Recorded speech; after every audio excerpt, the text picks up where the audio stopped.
Oh, a new visitor from the woods. Welcome. Are you a lost wanderer, tired from a long journey? Then join me, sit beside the fireplace, and let me tell you some stories that may soothe your mood as you regain your strength. Before you get comfortable, take a moment to like the video and subscribe to the channel. Also comment where you're watching from and what time it is. You all set? Good. Let's start the story with the remarkable beginnings of one of the wizarding world's most extraordinary figures, Albus Percival, Wulfric Brian Dumbledore. In the quiet, snow-dusted village of Mold-on-the-Wold, during the summer of 1881, a child was born to Percival and Kendra Dumbledore. This child, named Albus, would one day become the greatest wizard of the modern age. But before the wisdom of his later years, before the headmastership of Hogwarts School of Witchcraft and Wizardry, before the discoveries and achievements that would earn him international renown, Albus Dumbledore was simply a bright-eyed boy with a loving family. The early years of Albus's childhood were marked by warmth and normalcy. His father, Percival, a dignified and respected wizard, and his mother, Kendra, a formidable witch of remarkable magical talent, created a loving home for Albus and his younger siblings, his brother Aberforth and his sister Ariana. Picture, if you will, a cozy cottage filled with the soft glow of magical light, shelves lined with ancient tomes, and the gentle sounds of a family living in harmony. But the serenity of Dumbledore's childhood was not destined to last. When Albus was 10 years old, a shadow fell across the Dumbledore family that would alter their lives forever. His sister Ariana, only 6 years old at the time, was observed performing magic by a group of Muggle boys from their village. Curious and frightened by what they could not understand, the boys attacked young Ariana, an assault that left her deeply traumatized and unable to control her magical abilities. The incident transformed not only Ariana, but the entire Dumbledore family. Percival, overcome with rage and grief at what had been done to his daughter, sought vengeance against the Muggle boys responsible. This act of retribution led to his arrest and imprisonment in Azkaban, where he would remain until his death, never revealing the true reasons for his attack to protect Ariana from being institutionalized at St. Mungo's Hospital. In the wake of these tragedies, Kendra moved the family to the village of Godric's Hollow, a community with both magical and Muggle residents, though few knew of the magical heritage hidden within its boundaries. There, she raised her children in near seclusion, ever vigilant of Ariana's unpredictable magical outbursts. For Albus, the weight of family secrets became an early burden, teaching him the complex nature of truth and the power of keeping certain knowledge hidden. Despite the shadows that had fallen across his home life, Albus's intellectual brilliance shone brightly when he arrived at Hogwarts School of Witchcraft and Wizardry at the age of 11. Sorted into Gryffindor House, young Albus quickly distinguished himself as a student of exceptional talent. The castle walls of Hogwarts, with their ancient magic and centuries of accumulated wisdom, seemed to resonate with Albus's natural abilities. Imagine walking the corridors of Hogwarts alongside a young Dumbledore, his auburn hair and bright blue eyes filled with curiosity, his mind constantly absorbing and connecting ideas that eluded his classmates and often his professors.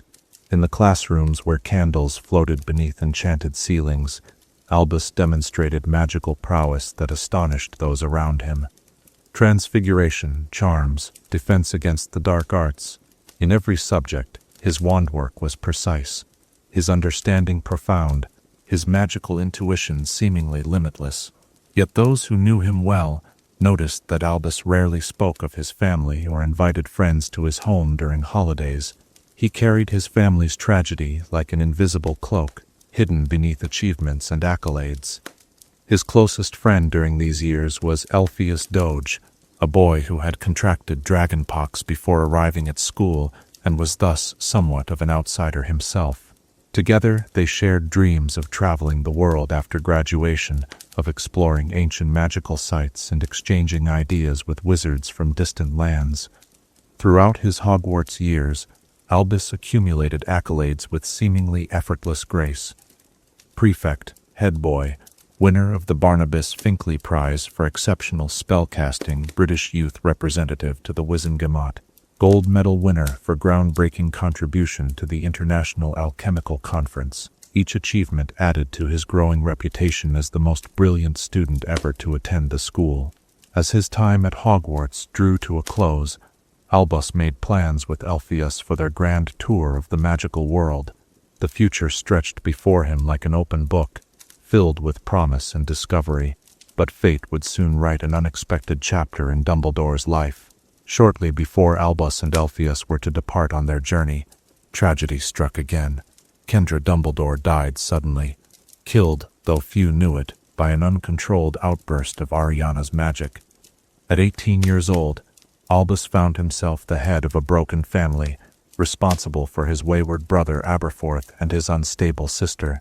The grand tour, the dreams of academic accomplishment, the future he had envisioned for himself, all were set aside as he returned to Godric's Hollow to fulfill his familial duties.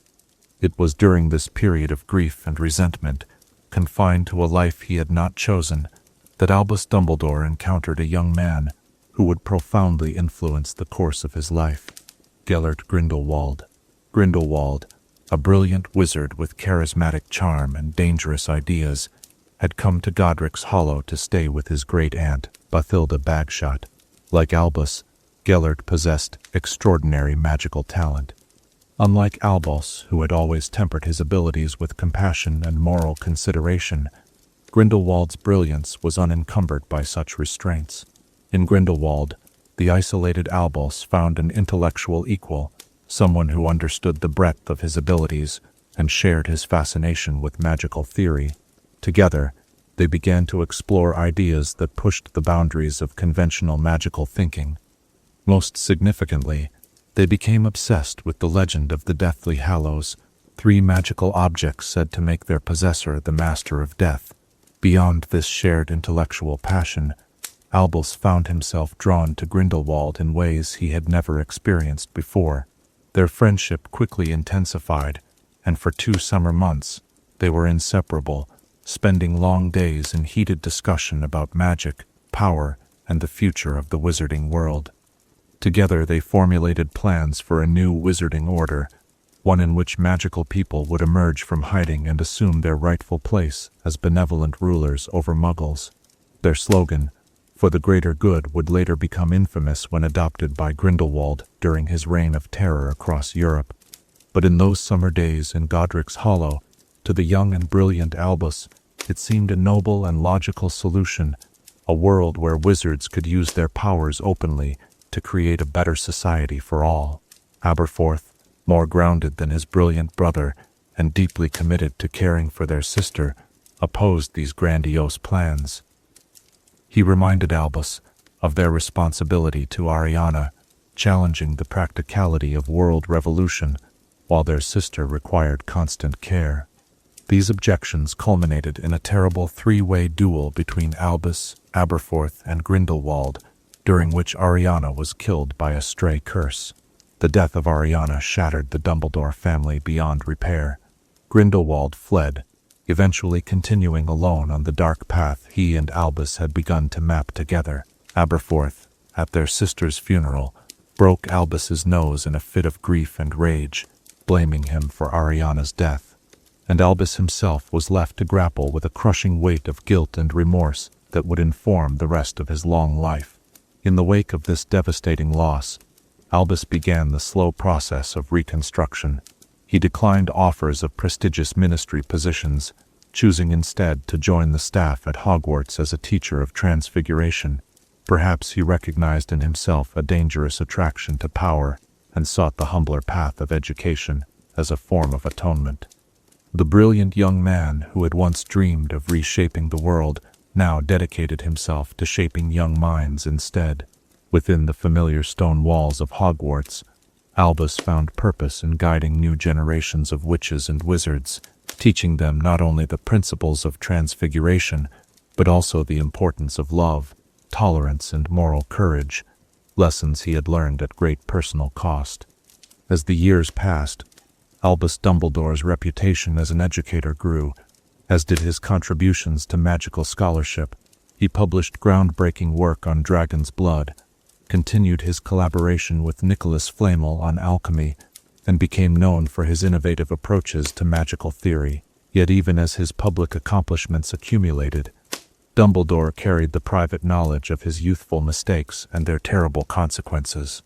Perhaps it was this complex interplay of brilliance and humility, achievement and regret, that made Albus Dumbledore not just a great wizard, but a truly wise one.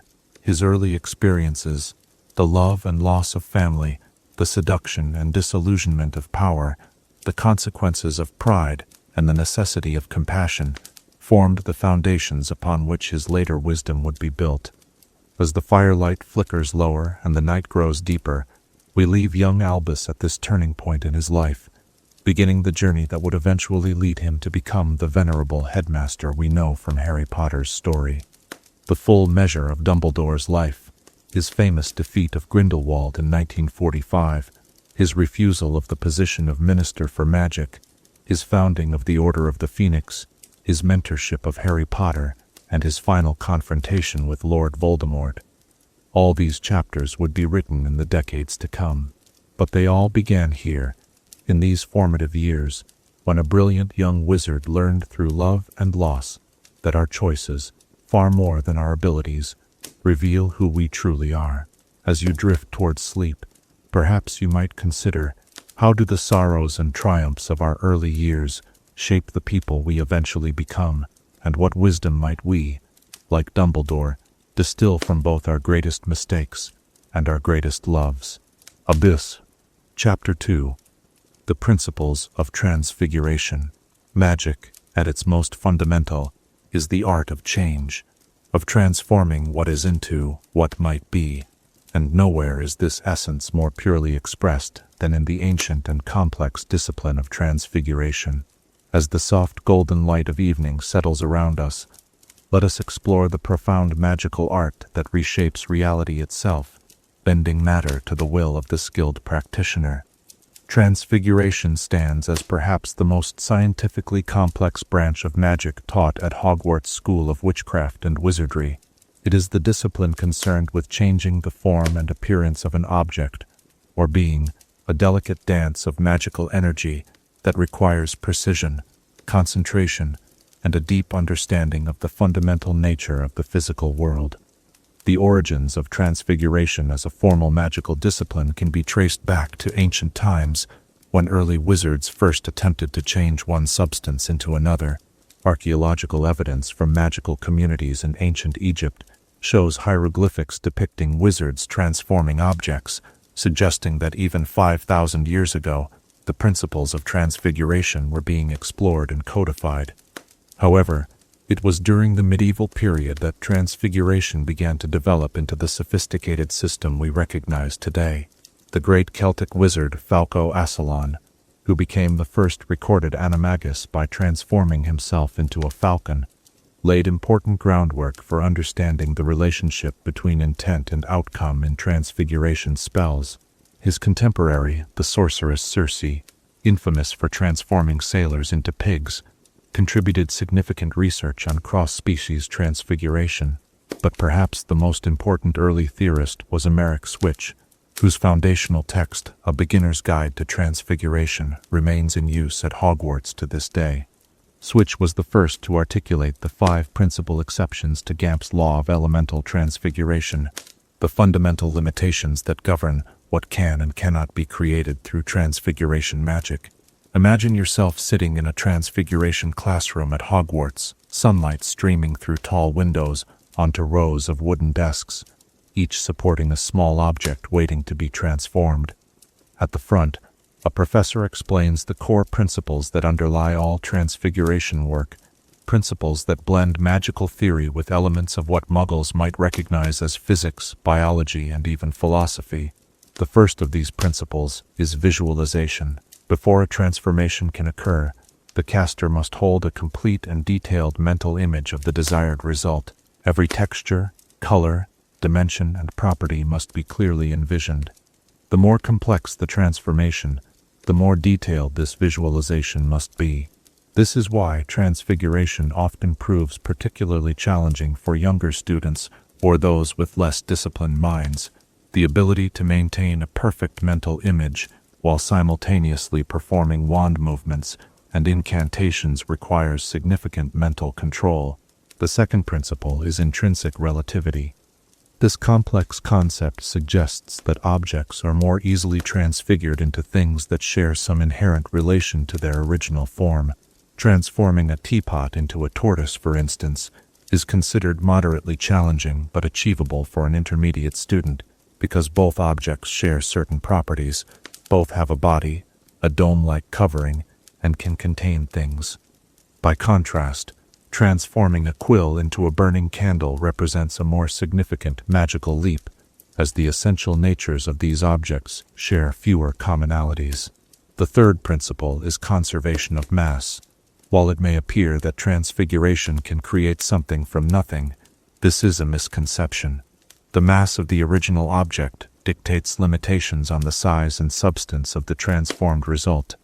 A skilled professor might demonstrate this by transfiguring a matchstick into a silver needle, while exceptionally powerful witches and wizards can push these boundaries. Creating larger objects from smaller ones requires exponentially more magical energy and skill. The fourth principle is specific incantation. Unlike some magical disciplines where intent alone can shape the outcome, transfiguration relies heavily on precise verbal commands. The language of these spells, primarily derived from Latin, acts as a focusing mechanism for magical energy. The difference between vera virto, used to transform animals into water goblets, and fera virto, a failed attempt at the same spell, can be the difference between success and disaster. The fifth and perhaps most elusive principle is magical intention. Beyond visualization and incantation lies the caster's pure magical will, their determination to impose change upon reality. This element is the most difficult to teach, as it depends on the innate magical strength and force of personality of the witch or wizard. It explains why some seemingly simple transfigurations remain beyond the capabilities of otherwise competent magical practitioners. Within the broad discipline of transfiguration, 4 distinct branches emerge, each with its own theoretical foundations and practical applications. The first branch, transformation, concerns changing one object into another entirely. Picture a classroom of students attempting to turn hedgehogs into pincushions, their faces furrowed in concentration as they carefully pronounce the incantation and make precise movements with their wands. Some achieve perfect pincushions, while others produce hybrid creatures that still snuffle and attempt to curl into defensive balls. The second branch, vanishment, involves causing an object to cease to exist. Contrary to Muggle understanding, vanished objects do not simply become invisible or teleport elsewhere. They enter what magical theorists call non-being, a state of magical dissolution. The complexity of vanishment spells scales with the complexity of the object being vanished. Vanishing a snail is considerably easier than vanishing a cat, which in turn is easier than vanishing a dragon. The third branch, conjuration, is the opposite of vanishment, bringing an object into being from non-being. This is among the most difficult transfiguration magic, typically not taught until a student reaches new T level. The objects conjured are not permanent creations, but temporary magical constructs that will eventually fade unless sustained by ongoing magical energy. Exceptions exist for particularly powerful conjurations performed by exceptional witches and wizards.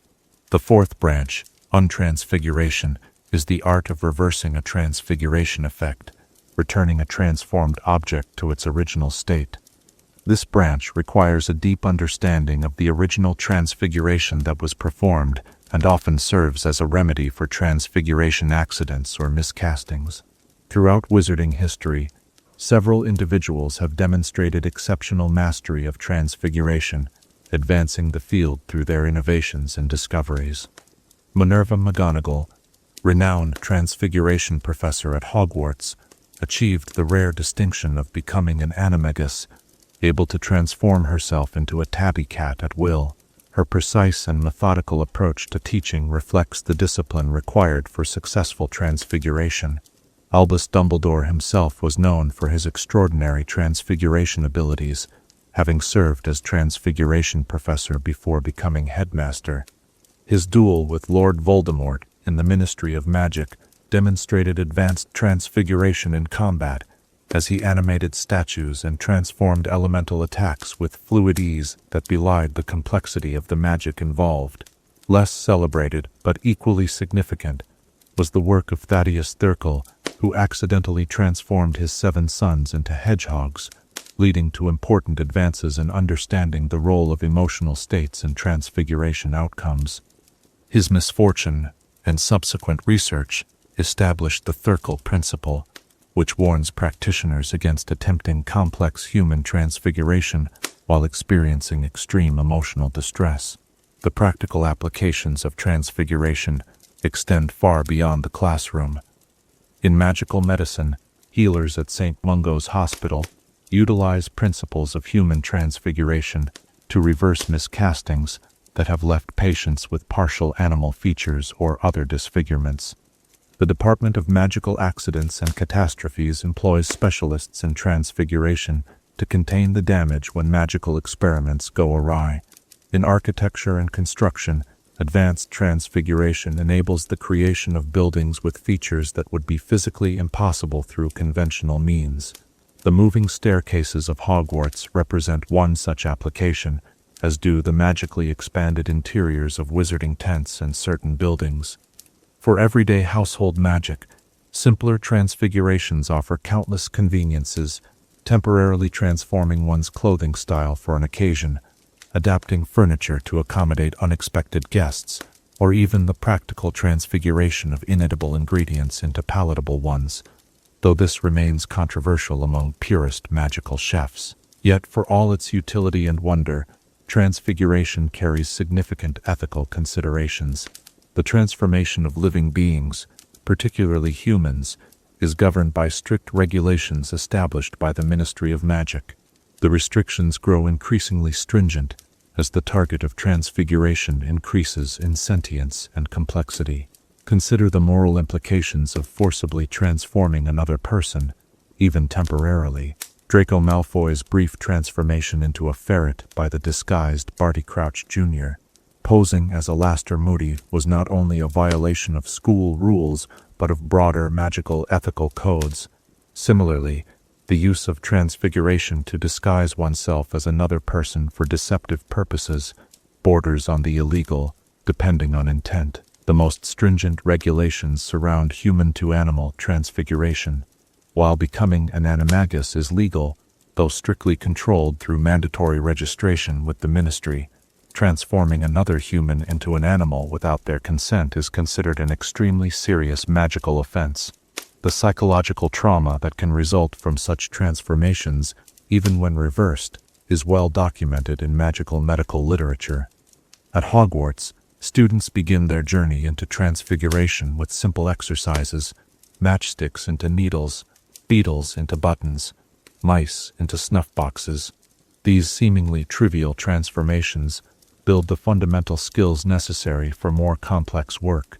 By their 7th year, those students who continue with Newt-level transfiguration may attempt human transfiguration under careful supervision, learning to change the color of their eyebrows or alter the shape of their ears.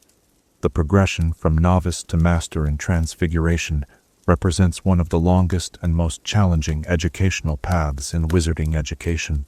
Even naturally talented students require years of practice to develop reliable skill, and true innovation in the field is rare. This is why accomplished transfiguration specialists command such respect within the magical community. Their mastery represents dedication, intelligence, and magical power in equal measure. As our exploration of transfiguration draws to a close, it's worth reflecting on the philosophical implications of this branch of magic. In a discipline centered on change, on transforming what is into what might be, we find a powerful metaphor for the human experience itself. We are all, in our way, engaged in ongoing transfigurations of our circumstances, our relationships, and ourselves. The core principle that objects retain something of their essential nature even when transformed, might apply to people as well. Through all our changes and growth, perhaps some fundamental essence remains unchanged, like Minerva McGonagall, who maintains her distinctive square spectacle markings around her eyes even in cat form. The night deepens now, and our discussion of Transfiguration reaches its conclusion. As you drift towards sleep, perhaps you might consider if you possessed the ability to transform any aspect of yourself or your world. What would you change, and what essential nature would you preserve through that transformation? Chapter 3. The Mystery of the Room of Requirement. Within the ancient stone walls of Hogwarts Castle lie countless secret passages hidden behind tapestries, staircases that lead somewhere different on Fridays, portraits that guard forgotten chambers. But perhaps no secret space has captured the imagination quite like the enigmatic and ever-changing Room of Requirement. As moonlight filters through our window tonight, let us unravel the mysteries of this most magical of Hogwarts' hidden treasures. The Room of Requirement, also known by some as the Come-and-Go Room, exists on the 7th floor of Hogwarts Castle, opposite an unusual tapestry depicting the wizard Barnabas the Barmy, attempting to teach trolls ballet. Yet unlike other rooms within the castle, this one cannot simply be found by turning a doorknob or speaking a password. Its very existence depends on need, specifically the need of the seeker who passes before its hidden entrance. The origins of the Room of Requirement remain shrouded in uncertainty, even to those most familiar with Hogwarts secrets. Some magical historians believe it was created by Rowena Ravenclaw herself, whose innovative charm, work, and interest in creating spaces of learning made her the most likely of the 4 founders to devise such an intricate magical space. Others suggest it might be older than Hogwarts itself, a pre-existing magical anomaly around which the castle was constructed, perhaps dating back to the time when ancient Celtic wizards first recognized the extraordinary magical properties of the Scottish Highlands. What we do know with certainty is that the room has existed for at least 1,000 years, as references to an adaptable chamber appear in some of the earliest known written accounts of life at Hogwarts. A journal attributed to a student from the late 11th century describes finding a room that transformed into a quiet study space when the castle's library became too crowded during examination periods. Imagine yourself standing in the corridor before the hidden entrance. The stone floor beneath your feet has been worn smooth by centuries of footsteps, though perhaps fewer have passed this exact spot than you might think. To your right hangs the tapestry of Barnabas the Barmy, the trolls in Tutus eternally poised in their awkward positions, the frustrated expression on Barnabas's face captured perfectly in the woven threads. To summon the Room of Requirement, one must walk past this section of wall 3 times, while concentrating intensely on what they need. The magic responds not to casual wishes or fleeting desires, but to genuine need, something required with conviction and purpose.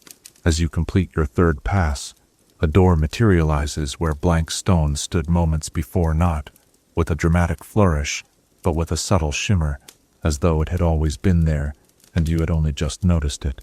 What you find beyond this door depends entirely on what you required of it. If you needed a place to hide something, you might discover a cathedral-like space filled with towering piles of objects, hidden by generations of Hogwarts inhabitants. If you sought a peaceful place to practice spell work, you might enter a spacious chamber with cushioned floors, lined with bookcases containing relevant magical texts. If you were in desperate need of a bathroom, that too would appear, perhaps with extra luxurious facilities to compensate for your urgency. The magical principles governing the Room of Requirement represent some of the most sophisticated spatial enchantments known to wizard kind. At its core lies an advanced form of extension charm combined with elements of legilimency. The room not only creates space that exceeds the physical dimensions that should be possible within that section of the castle, but it also reads the mind of the seeker to determine exactly what is needed. Beyond these foundational enchantments, the room incorporates aspects of conjuration, transfiguration, and various protective spells. It can create objects that serve the needs of its occupants, training dummies for defense practice, beds for those requiring rest, or bookshelves filled with specific texts. However, like all conjured items, these objects cannot be removed from the room. They exist only within its magical boundaries and dissolve if taken beyond the threshold. Throughout Hogwarts' long history, the Room of Requirement has served countless needs for those fortunate enough to discover its secret. During the 16th century, when tensions between wizarding religious factions were at their height, it reportedly transformed into a sanctuary where students of different faiths could practice their traditions without fear of judgment. In the 18th century, during a particularly harsh winter when the castle's heating charms failed, students discovered it as a warm haven with perpetually burning fireplaces and thick fur rugs. More recently, the room played host to more frivolous needs. In the 1920s, it became known to a select group of students as an ideal venue for illicit jazz parties, complete with enchanted instruments that played themselves and walls that absorbed sound to prevent detection by patrolling staff. Later, in the 1970s, the Marauders James Potter, Sirius Black, Remus Lupin, and Peter Pettigrew reportedly used it, on occasion when planning particularly elaborate pranks, though interestingly, they never included it on their magical map of Hogwarts, perhaps wishing to keep this secret to themselves. The room has also served more serious purposes. During the first rise of Lord Voldemort in the 1970s, it became a safe meeting place for students organizing resistance efforts. A small number of Muggle-born students even used it as a temporary dormitory during a brief period when they felt unsafe in their house quarters due to escalating blood status tensions within the school. Yet, for all these historical uses, the Room of Requirement remained relatively unknown to the majority of Hogwarts residents for centuries. Many who stumbled upon it believed they had discovered a unique space that appeared only for them, never realizing others had found it too, albeit in different forms. The true nature of the room, its ability to transform according to need, remained one of Hogwarts' best-kept secrets. That changed dramatically during the 1995 to 1996 school year, when the room took on one of its most significant roles. In response to the restrictive educational policies of Dolores Umbridge, who had been installed as Defense Against the Dark Arts professor by a Ministry of Magic, seeking to suppress information about Voldemort's return, a group of students formed a secret organization called Dumbledore's Army. Led by Harry Potter, this group required a secure location to practice defensive magic away from Umbridge's watchful eye. It was Dobby the house elf who suggested what he called the come-and-go room to Harry Potter. As Harry, Hermione Granger, and Ron Weasley discovered, the Room of Requirement was perfectly suited to their needs, providing not only space for dozens of students to practice spells safely, but also equipping itself with dark detectors, defensive textbooks, and cushioned surfaces for those inevitably knocked off their feet during stunning practice. The room transformed itself into a perfect training facility, spacious enough for dueling practice, equipped with shelves of relevant books on defensive magic, and decorated with silk cushions for practicing stunning spells. Perhaps most importantly, it provided security features that prevented detection by those who might report them to Umbridge, including mirrors that displayed the corridors outside, and a warning system for approaching danger. During this time, the room demonstrated another of its remarkable properties, the ability to deny access to those seeking to find its occupants with malicious intent. Despite Umbridge's awareness that students were meeting somewhere in the castle, the Room of Requirement remained undetectable to her, only through betrayal by one of the group's members, who specifically told her where to find it, was Umbridge eventually able to discover its entrance. In subsequent years, the Room of Requirement would serve even more dramatic purposes. During the 1996 to 1997 school year, Draco Malfoy used it as a workshop to repair a damaged vanishing cabinet, a magical device that created a passage between Hogwarts and Borgin and Burke's in Knockturn Alley. In this instance, the room took the form of the Room of Hidden Things, a vast cathedral-like space filled with objects concealed by generations of Hogwarts inhabitants. Picture this incredible space towering walls formed by precariously stacked objects, creating alleyways and passages through mountains of discarded items, broken furniture, thousands of books with content too controversial for the library, confiscated magical items, personal effects hidden and forgotten, all arranged in a disorganized yet somehow cohesive labyrinth. Crystal bottles catching light in rainbow patterns, tarnished tiaras, rusting weapons, and even the occasional cage containing the skeletal remains of some long-forgotten magical experiment, a physical archive of 1,000 years of secrets and contraband. This manifestation of the room revealed yet another fascinating aspect of its magic, its ability to store and preserve objects over time. Unlike the items it conjures to serve immediate needs, things physically brought into the room and deliberately hidden there remain even after the person who hid them has left. This suggests the room maintains some form of consistency between certain types of manifestations, particularly those used for concealment. The Room of Hidden Things met a devastating fate in 1998 during the Battle of Hogwarts.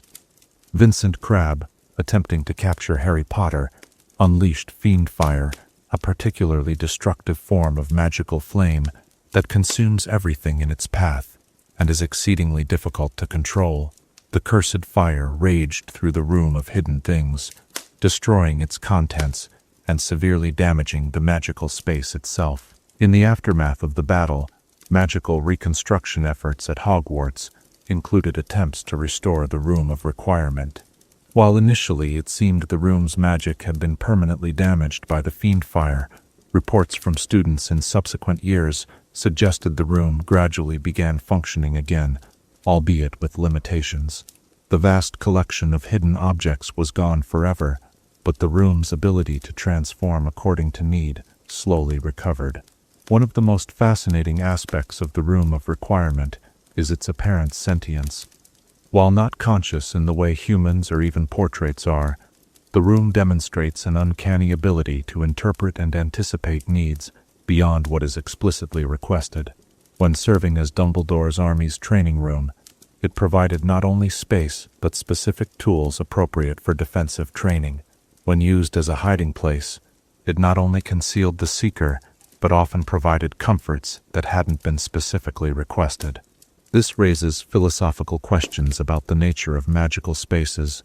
Could the Room of Requirement be considered a form of artificial intelligence created through magic? Magical theorists debate whether the room's apparent intuition represents actual intelligence or simply highly sophisticated charm work, designed to extrapolate from the seeker's core need to provide appropriate accommodations. The limits of the Room of Requirement's abilities are not precisely known, but certain boundaries have been established.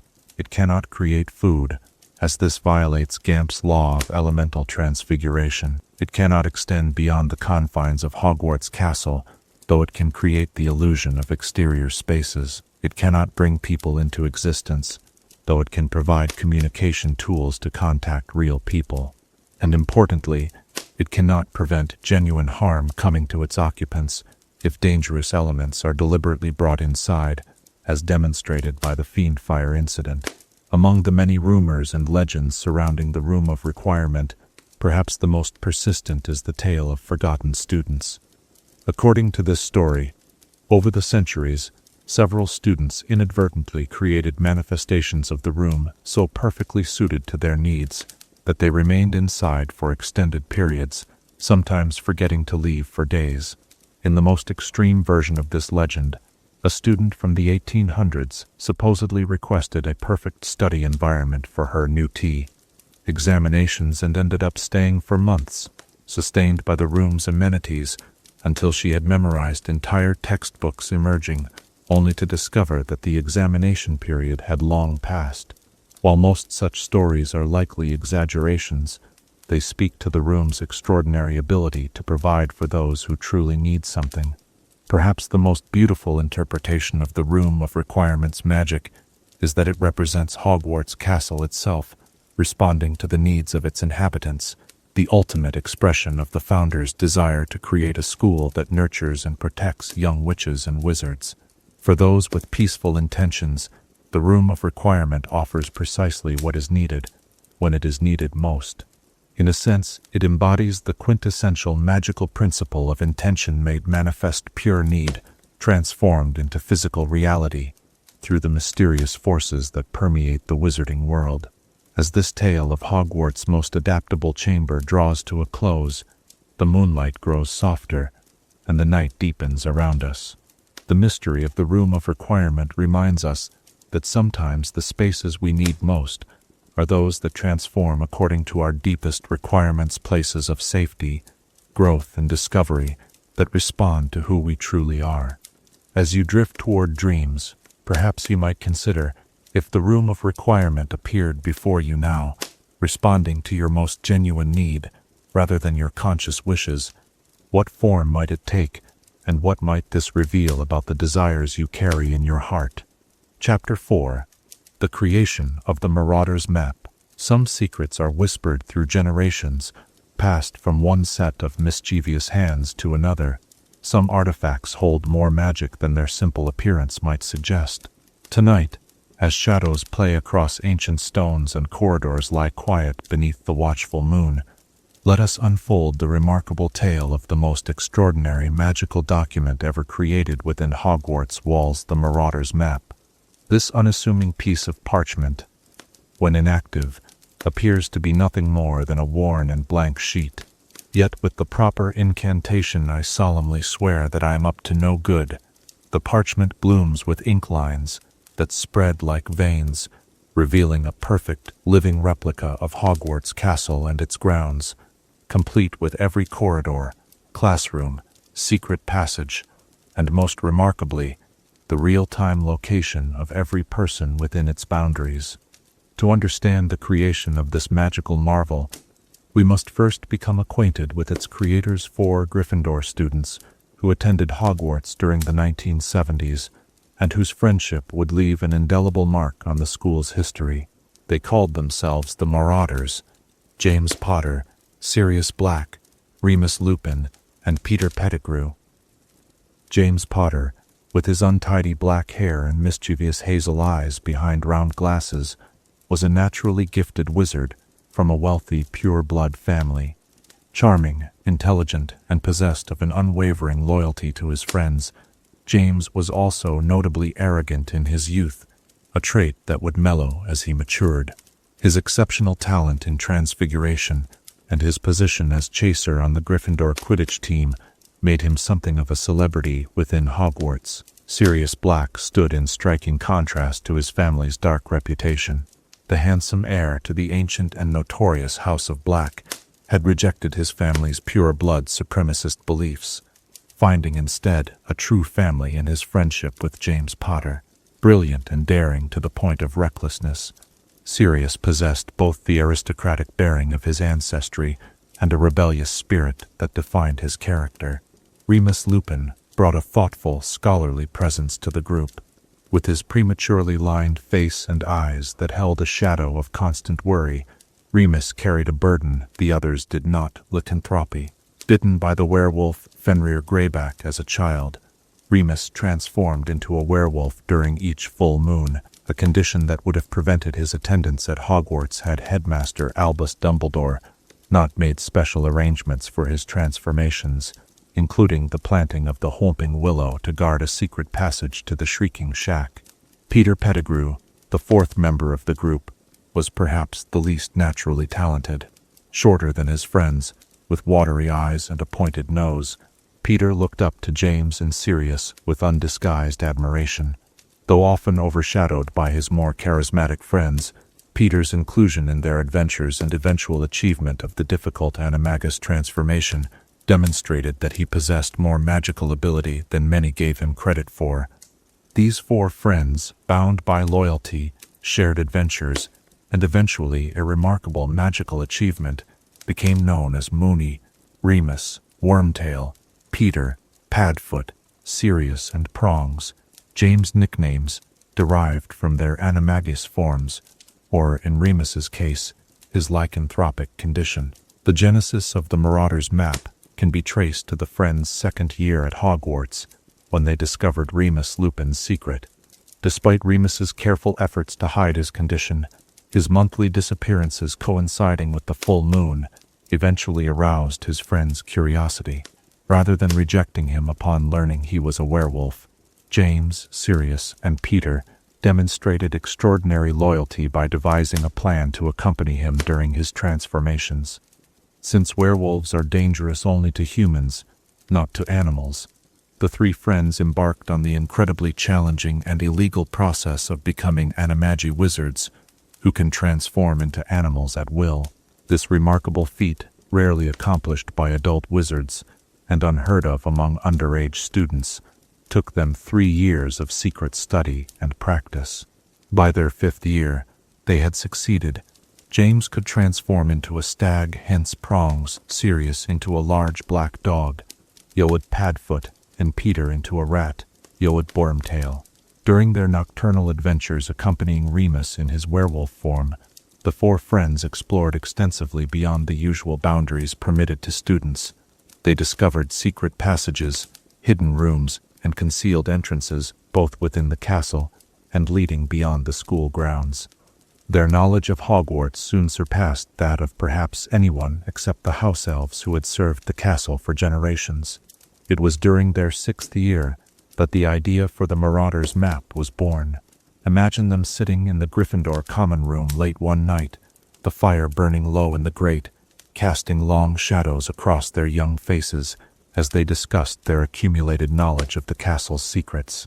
"We should document everything we've found," Remus might have suggested, ever the scholar of the group. For future generations of mischief-makers, James and Sirius, with their exceptional magical talent, would have been captivated by the challenge of creating not just a static map, but a living document that could track movement in real time. Peter, with his keen observation skills and attention to detail, would contribute to the painstaking process of accurately recording every passage and room they had discovered. The creation of the map required a complex layering of different branches of magic. At its foundation was an intricate homunculus charm and advanced spell that could track the movement and location of every person within the mapped area. This alone would have been an extraordinary achievement for students, as the charm is typically considered beyond New T level. To this foundation, they added elements of cartographic enchantment, spells traditionally used by magical mapmakers to ensure accuracy of scale and dimension. These spells had to be modified significantly, as traditional magical maps typically display static locations rather than the ever-changing interior of a building, as complex as Hogwarts Castle with its moving staircases and occasionally rearranging rooms. The password protection requiring, "I solemnly swear that I am up to no good" to activate the map, and mischief managed to clear it, incorporated principles of conditional concealment charms. These spells, related to but distinct from the Fidelius charm, hide information until specific conditions are met. In this case, the condition was the correct verbal phrase spoken while touching the parchment with a wand. Perhaps most impressive was the defensive enchantment that responded to unauthorized attempts to reveal the map's secrets. When Professor Severus Snape attempted to force the map to reveal itself years later, it instead insulted him with personalized jibes from each of the 4 creators, a sophisticated piece of charm work that could recognize the identity of the person attempting to access it and respond accordingly. The physical creation of the map was equally demanding. The process likely began with selecting the perfect parchment durable enough to withstand years of use, yet thin enough to fold inconspicuously. The Marauders may have borrowed this special parchment from the office of Professor Flitwick, who was known to keep high-quality magical stationery for his charms correspondence. The actual drawing of the map would have required extraordinary precision. Each corridor, room, and passage had to be rendered exactly to scale. The friends likely divided this task according to their strengths. Perhaps Remus, with his methodical nature, sketched the basic layout. Sirius, with his aristocratic education that would have included penmanship, added the finer details. James enchanted the moving elements, and Peter, who had spent countless hours exploring as a rat, verified the accuracy of lesser-known passages. They would have worked in secret, late at night in abandoned classrooms or the room of requirement, spreading the parchment across tables and taking turns casting spells and adding details. The castle itself seemed to cooperate in their endeavor. Portraits pretended to sleep as the friends snuck through corridors, and even Peeves, the poltergeist, who respected their pranking abilities, occasionally warned them of approaching teachers. The ink used was no ordinary ink, but a special magical mixture that could respond to the enchantments placed upon it. Some magical historians speculate that they modified ever-changing ink used in higher-end magical publishing, with elements of revealing solution to create the map's distinctive appearance, where ink seems to flow and spread across the parchment when activated.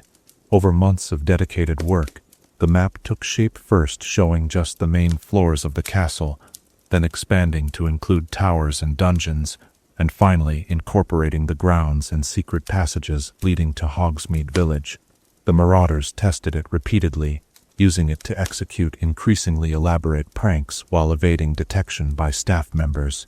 The map's final enchantment, the one that would track every person in the castle, was likely the last to be added, representing the culmination of their work. This required not just the casting of the complex homunculus charm, but linking it permanently to the map through a form of sympathetic magic.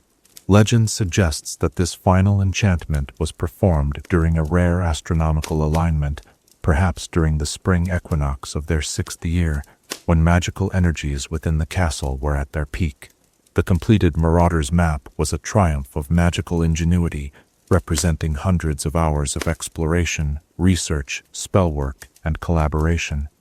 It embodied the unique talents and personalities of its 4 creators: Remus's scholarly precision, James's innovative spellwork, Sirius's aristocratic attention to detail, and Peter's intimate knowledge of the castle's smallest spaces.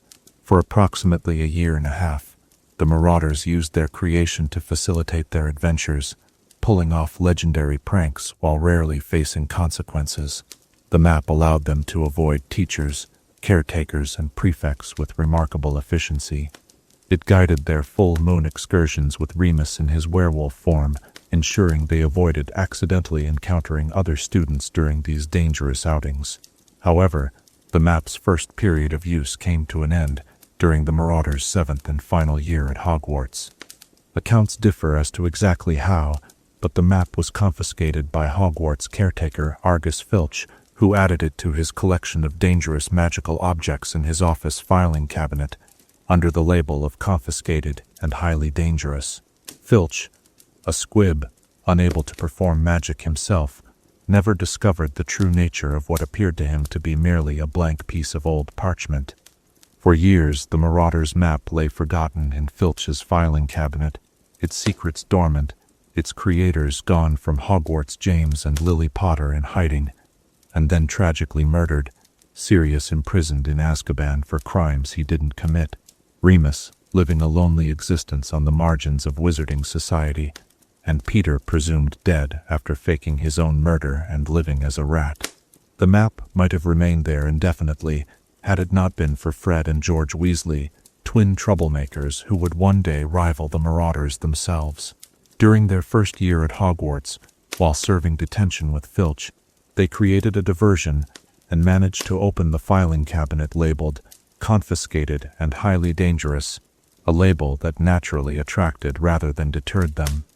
The blank parchment caught their attention, and through experimentation and perhaps a touch of the intuitive magical talent that would later serve them in creating their joke shop products, they discovered the activation phrase.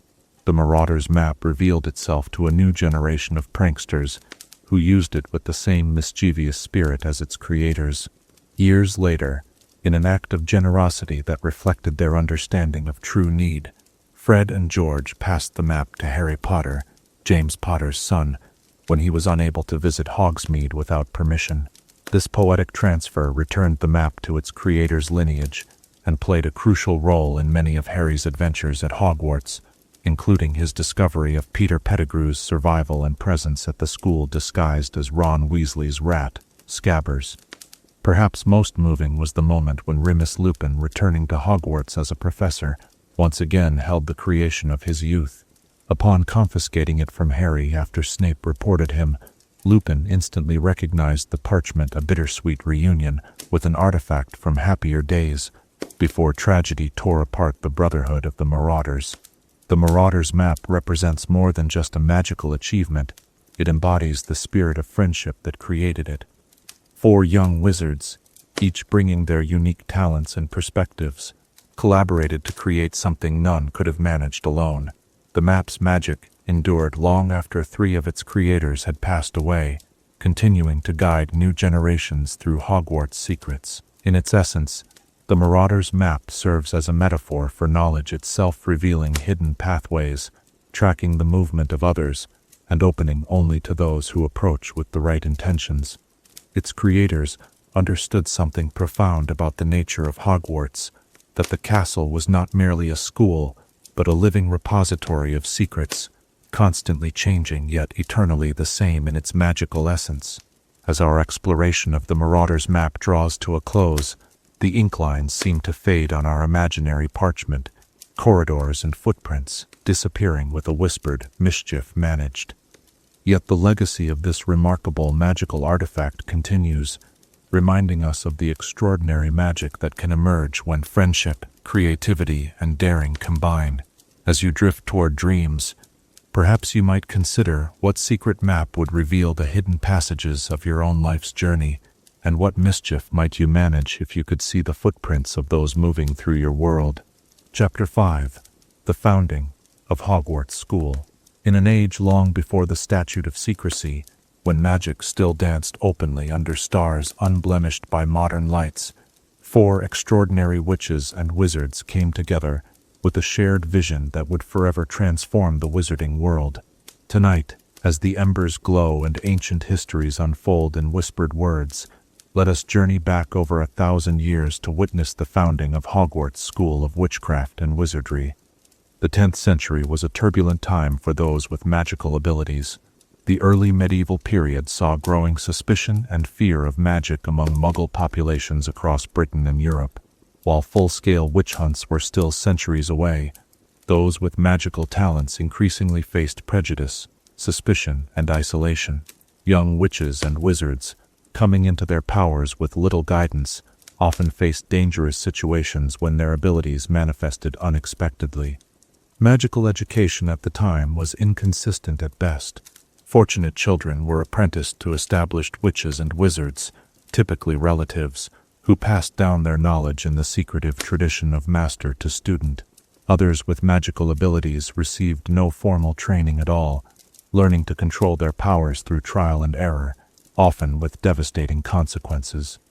Many never reached their full potential, while others, lacking proper guidance, turned to darker applications of their talents. It was against this backdrop that 4 of the most brilliant magical minds of the age encountered one another, perhaps at a gathering of the Wizards' Council, a precursor to today's Ministry of Magic. They were Godric Gryffindor, Helga Hufflepuff, Rowena Ravenclaw, and Salazar Slytherin, names that would one day be legendary, but who were then simply 4 exceptionally talented magical practitioners with a shared concern for the future of their kind. Godric Gryffindor came from the Wild Moors, a region now known as the West Country of England. Tall and powerfully built, with flowing red-gold hair and beard, Gryffindor was a renowned duelist whose skill with a wand was matched only by his prowess with a sword. The goblin-crafted weapon that bears his name stands as testimony to his stature in the magical community, but beneath his warrior's exterior beat a heart of extraordinary courage and chivalry.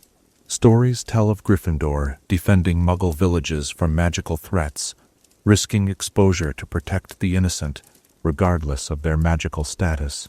Imagine him striding across the heather-covered hills, his red cloak billowing in the wind, a gleaming silver sword at his hip.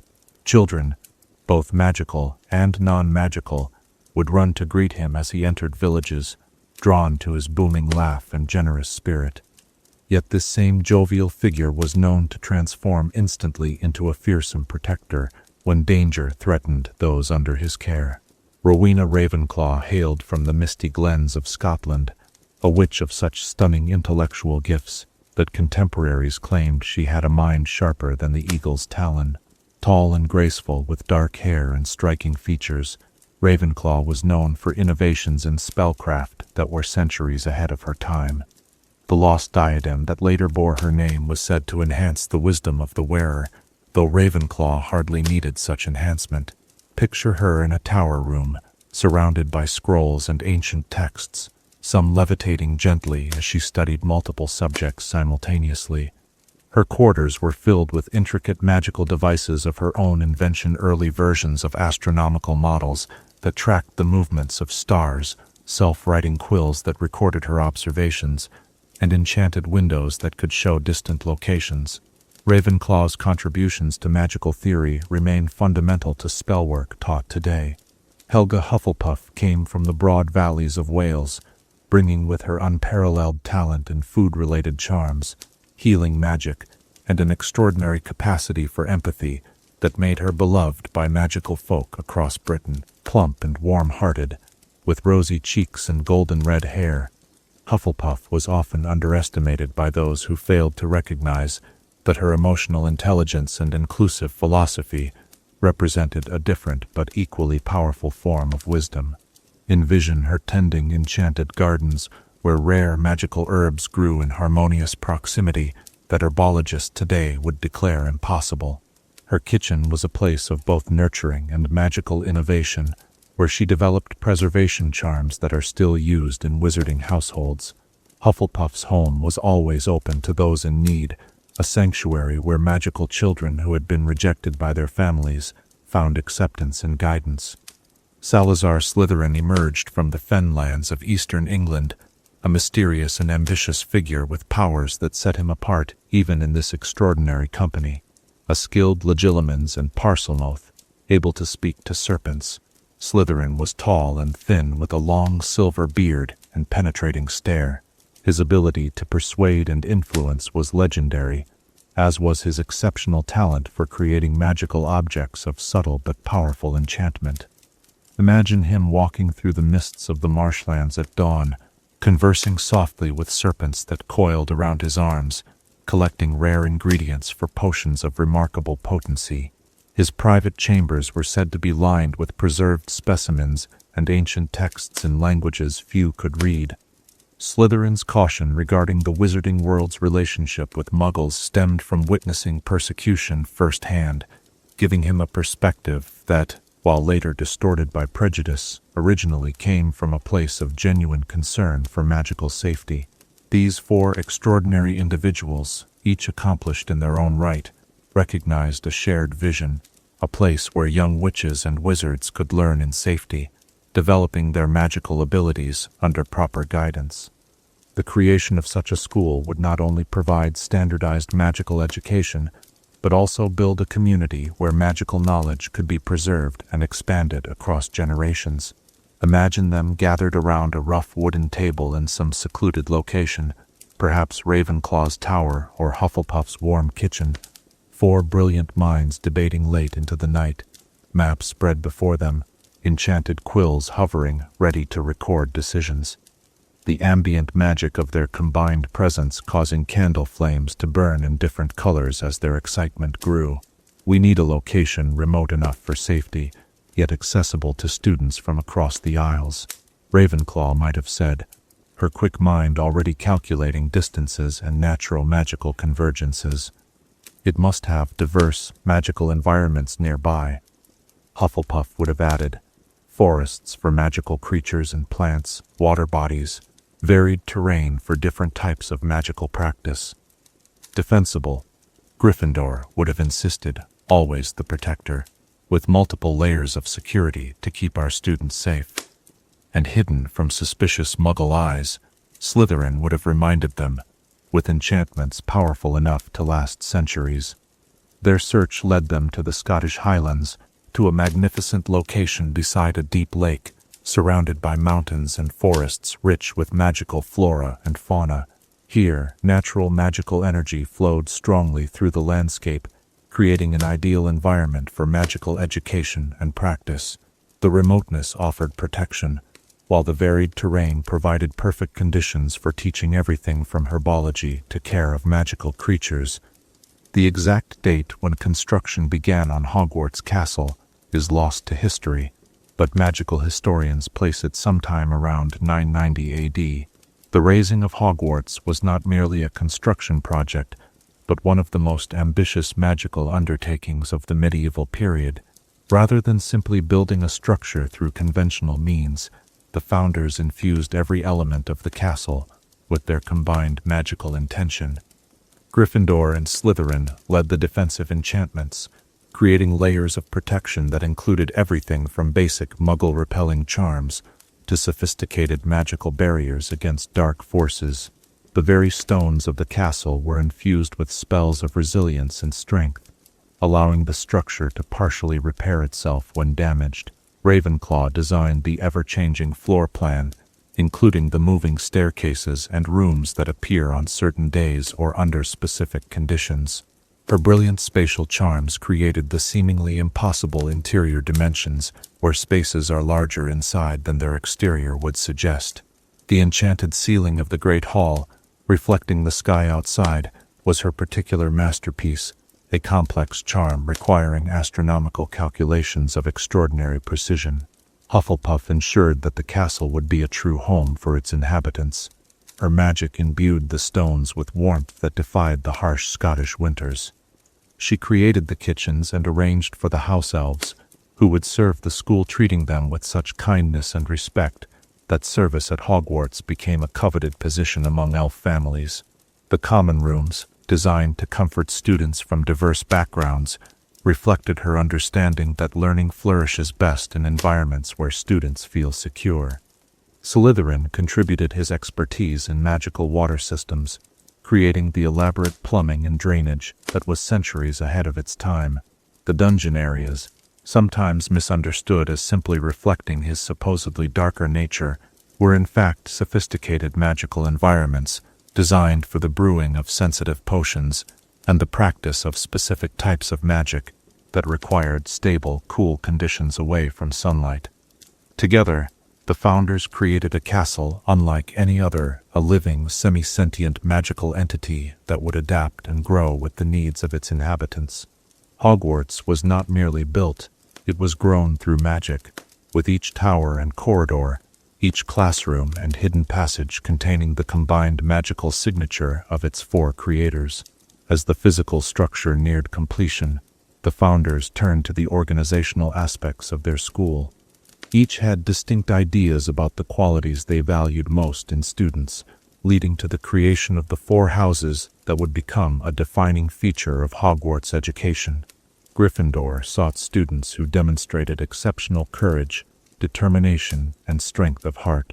"Give me the brave and bold," he declared, "those who will stand firm against darkness and injustice."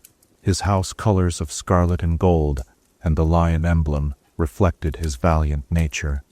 Ravenclaw desired those of outstanding intellect, wisdom, and creativity.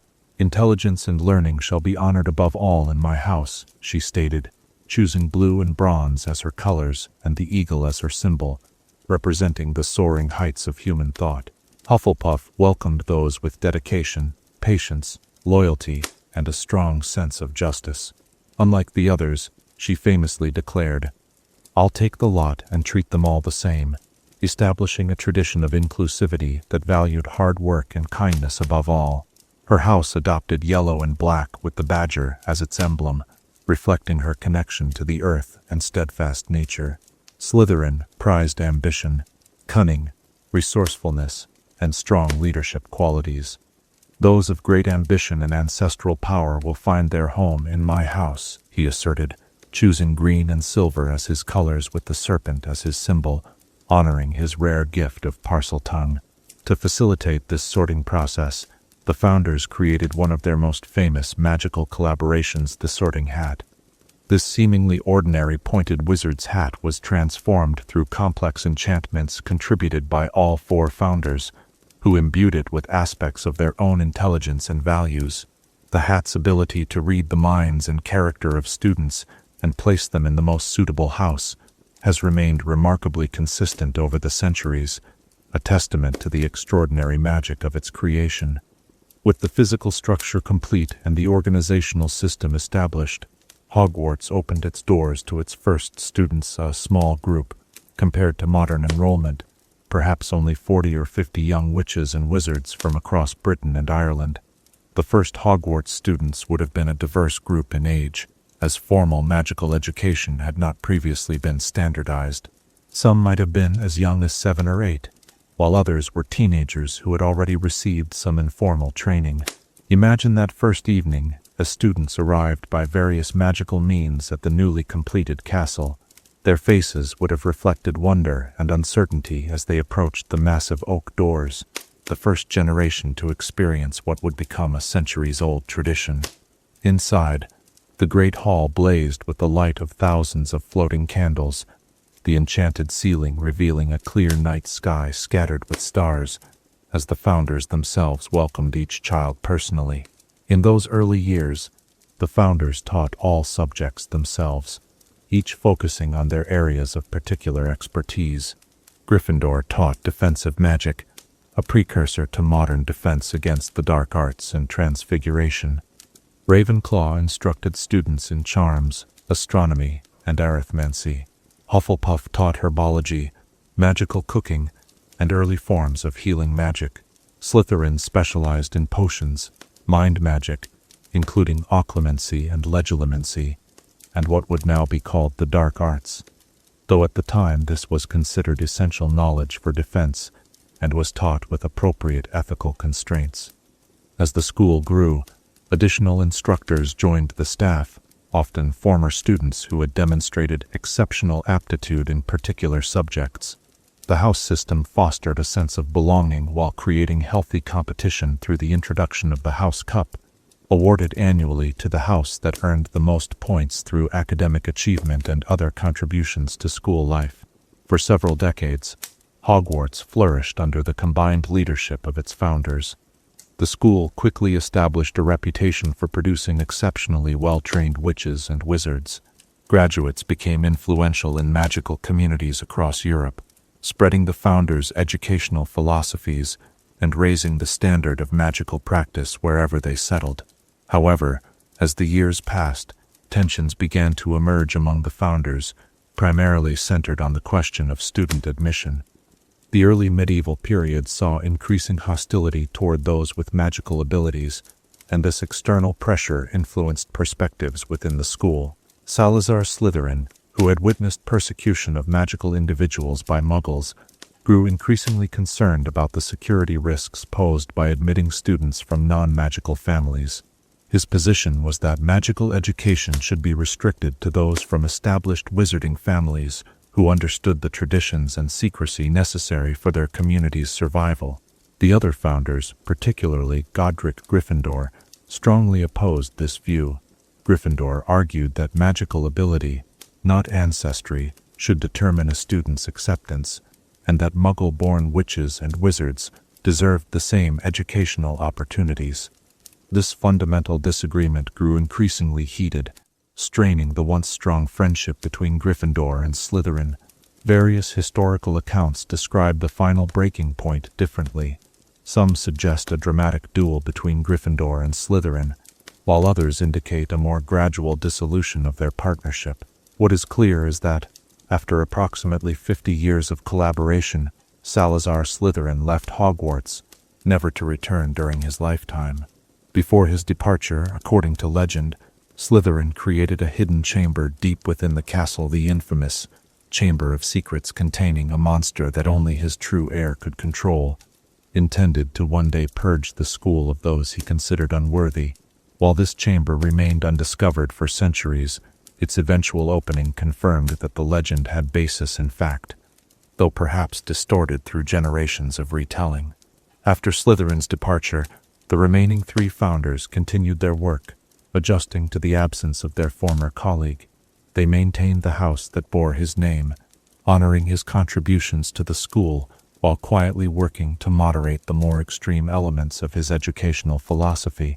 The school continued to admit students based on magical ability rather than ancestry, though the debate Slytherin had initiated would echo through wizarding society for centuries to come.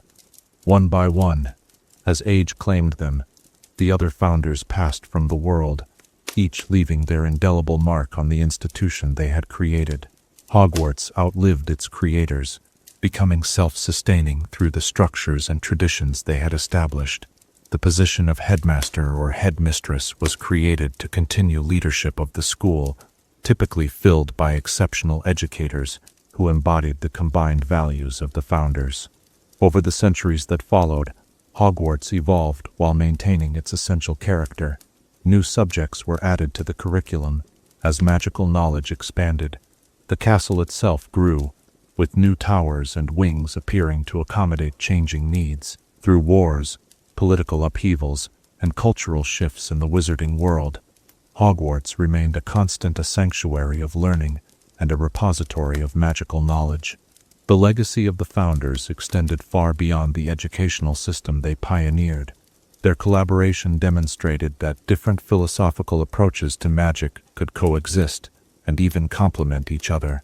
The house system, while occasionally fostering rivalry, ultimately taught generations of students that diversity of thought and approach strengthens rather than weakens a community.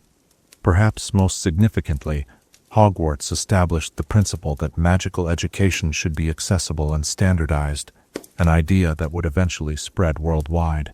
From Beauxbatons to Ilvermorny, from Durmstrang to Mahookokoro, magical schools across the globe have followed the model first established by 4 visionary witches and wizards who came together in the Scottish Highlands over 1,000 years ago.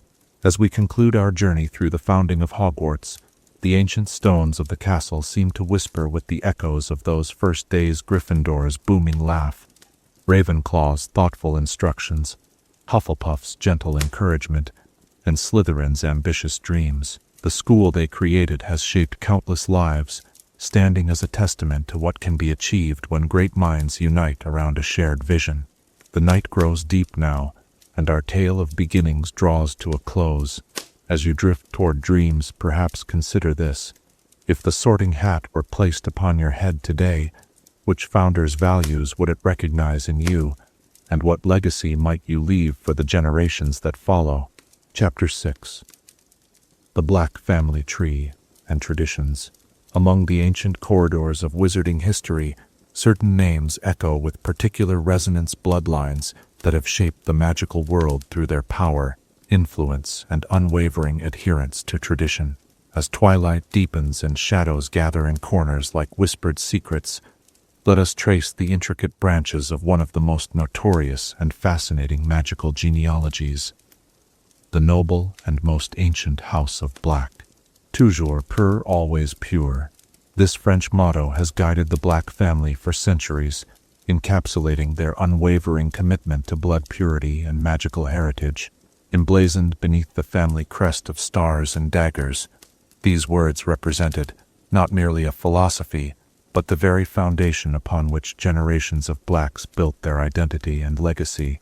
The origins of the Black family reach back to medieval Britain, though the exact date of their emergence into the ranks of wizarding nobility remains somewhat obscured by time and the family's own tendency to mythologize their beginnings. What historical records do confirm is that by the 12th century, the Blacks had established themselves as a formidable magical presence, with significant landholdings across Britain and growing political influence within early wizarding governance structures. Phineas Nigellus Black, a former Hogwarts headmaster whose portrait later hung in the school and at the family home of Grimmauld Place, once claimed that Black ancestors had arrived with William the Conqueror during the Norman invasion of 1066. While this specific claim lacks definitive historical confirmation, magical historians generally agree that the family likely rose to prominence during the Norman consolidation of power, using their magical abilities to secure favor with the new ruling class. By the 13th century, the Blacks had cemented their place among Britain's sacred 28, the families considered to be truly pure blood by the more conservative elements of wizarding society.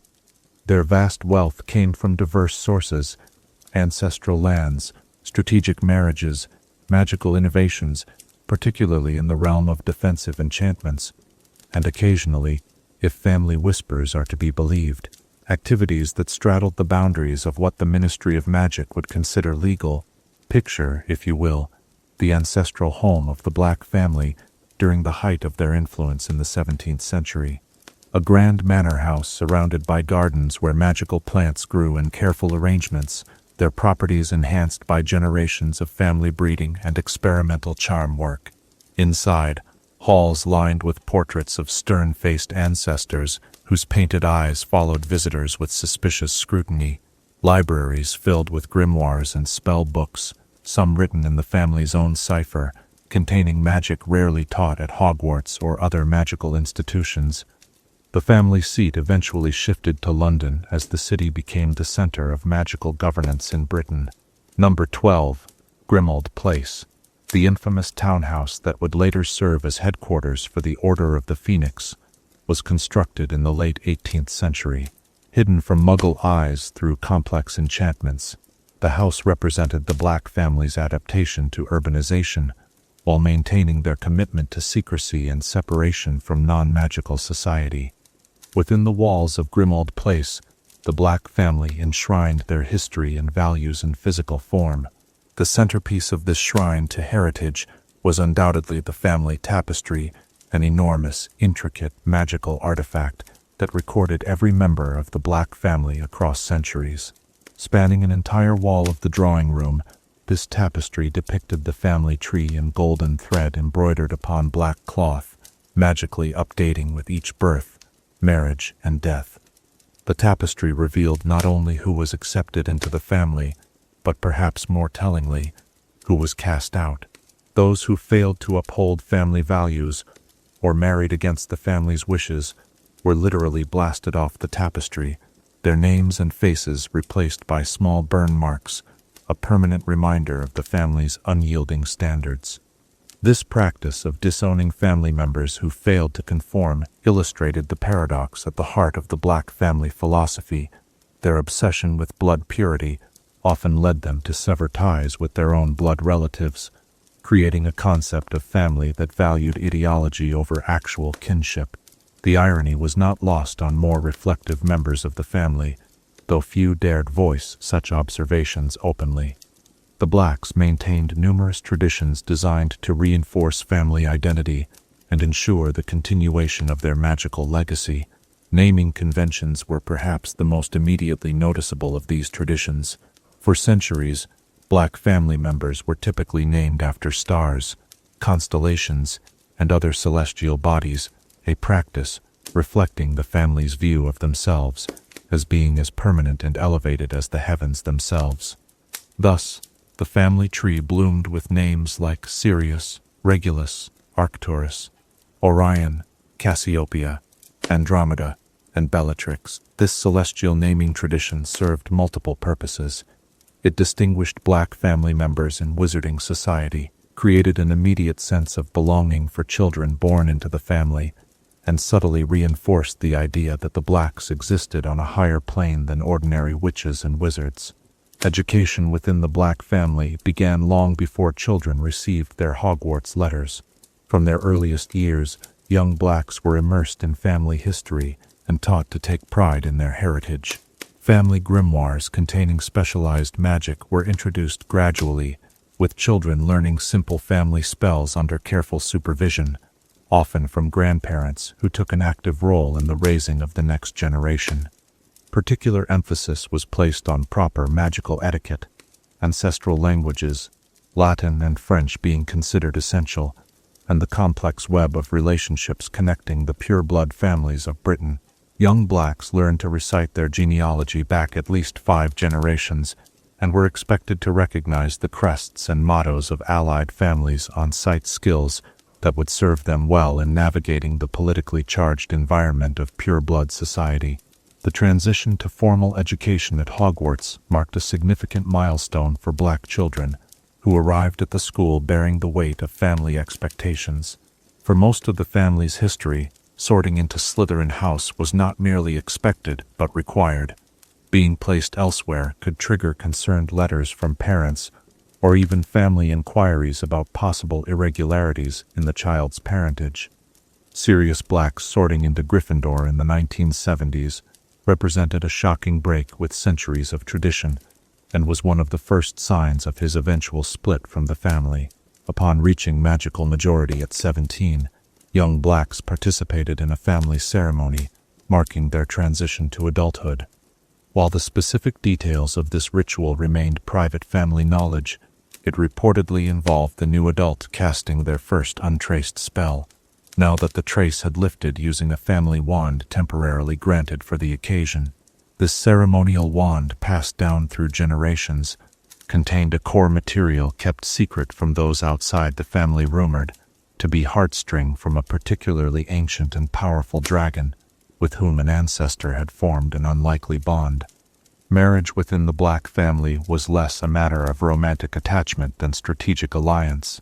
Marriages were typically arranged with an eye towards strengthening ties with other pureblood families, consolidating wealth, or introducing specific magical talents into the bloodline.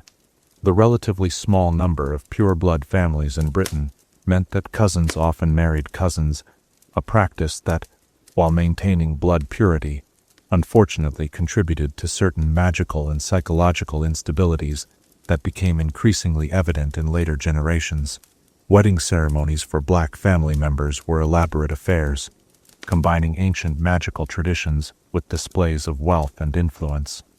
The binding spells used in these ceremonies went beyond the standard magical marriage bonds, creating connections that some family members described as allowing them to sense their spouse's magical signature, or even, in cases of particularly compatible matches, to amplify each other's magical abilities when working in concert. Family gatherings outside of weddings and funerals centered around seasonal magical observances, many dating back to pre-Christian traditions. The winter solstice was particularly significant, marked by a gathering at which the family magic was symbolically renewed through rituals conducted by the current patriarch or matriarch. During these ceremonies, the family wands, including those of deceased ancestors, kept in a special vault, were arranged in a specific pattern, believed to channel and strengthen the family's collective magical energy.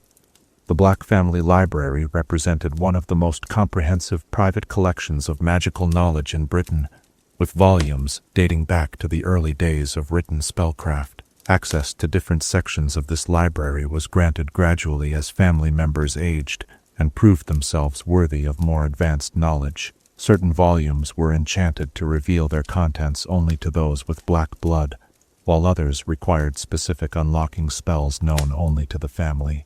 Among the treasures of this library were the family grimoires, books containing spells, potions, and magical techniques developed by Black family members over centuries.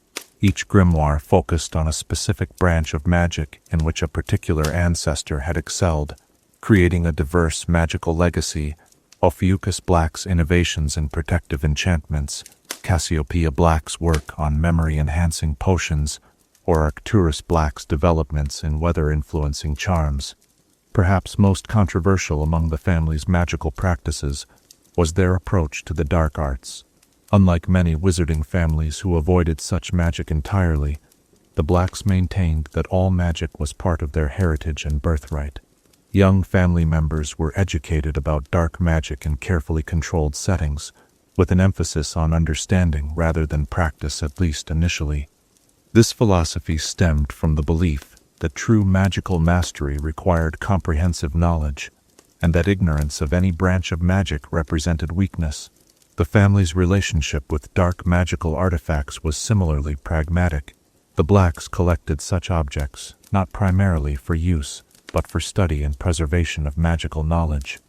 The infamous collection at Grimmauld Place, including cursed music boxes, poisoned ornaments, and other dangerous items, represented generations of acquisition.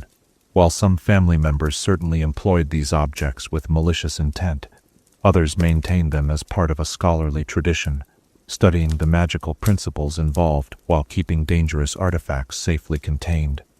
The Black family's political influence waxed and waned over centuries, though they consistently advocated for policies that maintained separation between magical and Muggle worlds and protected what they saw as traditional wizarding values.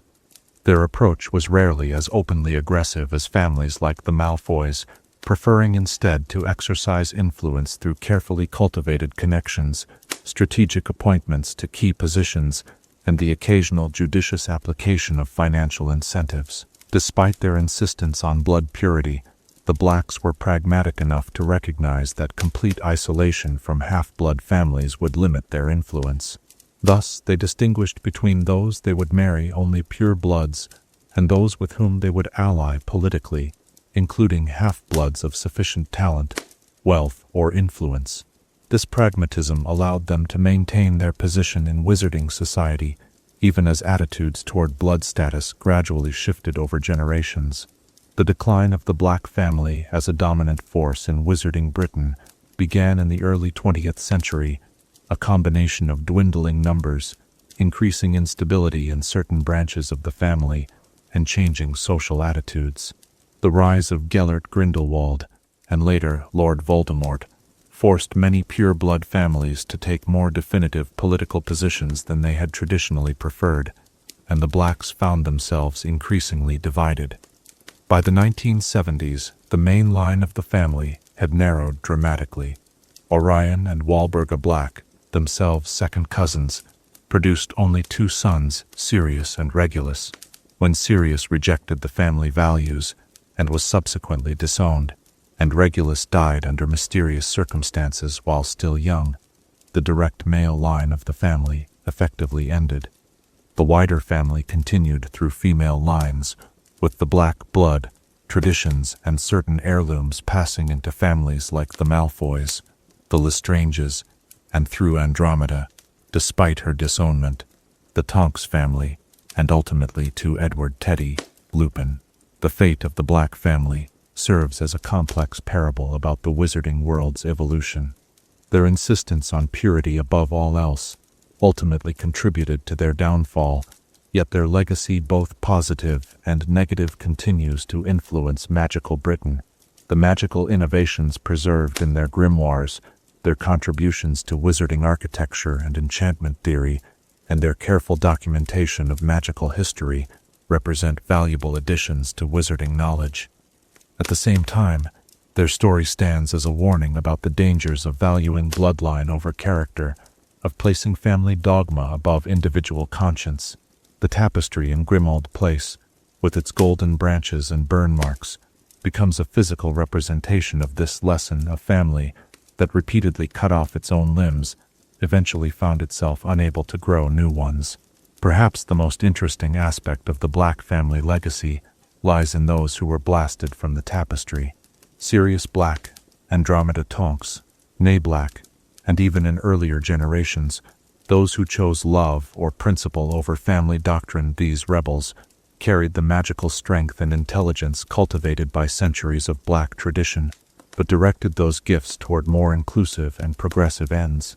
In Nymphadora Tonks, daughter of the disowned Andromeda Black, we see Black family magical talent expressed through metamorphneous abilities, rare even among the oldest magical families.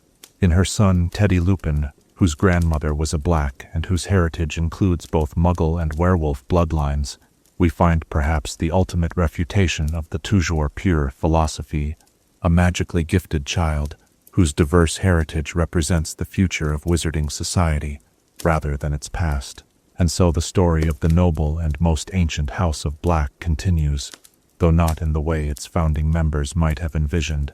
Their blood flows on, their magical gifts persist, but increasingly in witches and wizards who have rejected the limitations of pure blood ideology while retaining the family's traditional strengths, resilience, magical innovation, and unwavering determination. As our exploration of the Black family tree comes to a close, the branches and burn marks of the tapestry fade into the darkness of night. The stars for which so many family members were named shine above us, constant yet ever-changing in their configurations, much like the legacy of the family itself. As you drift toward dreams, perhaps consider this question: in the tapestry of your own heritage, which threads do you choose to preserve and carry forward, and which patterns might you redesign to create a new legacy for those who will come after you? Chapter 7. The Applications of Herbology. In the gentle hush of evening, as the world softens into shadow and silence, let us turn our attention to a magical discipline often overlooked for its quiet nature, yet essential to the very foundations of wizarding practice. Across dew-kissed greenhouses and hidden gardens, within enchanted forests, and upon windswept mountainsides, magical plants thrive under the careful hands of those who understand their secrets. Tonight, we explore the verdant world of herbology, the ancient magical science of cultivating and harnessing the power of magical flora. Unlike the dramatic wand movements of Transfiguration or the precise incantations of charms, herbology requires a different kind of magic: the patient nurturing of living things, an intimate understanding of growth cycles, and a profound respect for the subtle but potent properties contained within leaf, root, seed, and flower. It is a discipline where dirt beneath fingernails and patient observation often yield more profound results than any hasty spell casting. The origins of magical herbology stretch back to humanity's earliest days, when the line between magic and medicine was indistinguishable. Archaeological evidence from ancient magical communities in Egypt, China, Greece, and the Americas reveals sophisticated understanding of plant properties dating back at least 5,000 years. Papyrus scrolls from the Library of Alexandria document Egyptian wizards cultivating silphium with enchantments to enhance its already potent magical properties. In ancient China, magical herbalists developed lunar-responsive growing techniques for ginseng that could extend a wizard's natural lifespan. By medieval times, the systematic study of magical plants had evolved into a formal discipline. Magical monasteries maintained extensive gardens where monk wizards cultivated herbs for healing potions, protective salves, and ingredients for more complex magical workings. The legendary Celtic witch Cleodna was said to have maintained a garden where plants from 3 continents grew side by side through her revolutionary climate-controlling enchantments, enabling her groundbreaking work on healing droughts. The formalization of herbology as a core subject at Hogwarts School of Witchcraft and Wizardry can be attributed to Helga Hufflepuff, who recognized that understanding magical plants was fundamental to numerous other branches of magic. Her original gardens, portions of which survive within the modern Hogwarts greenhouses, represented one of the first comprehensive collections of magical flora assembled specifically for educational purposes. Imagine yourself standing in a Hogwarts greenhouse at dawn, when the educational day of a herbology student often begins. Mist clings to the glass panes, creating a dreamlike quality to the light that filters through.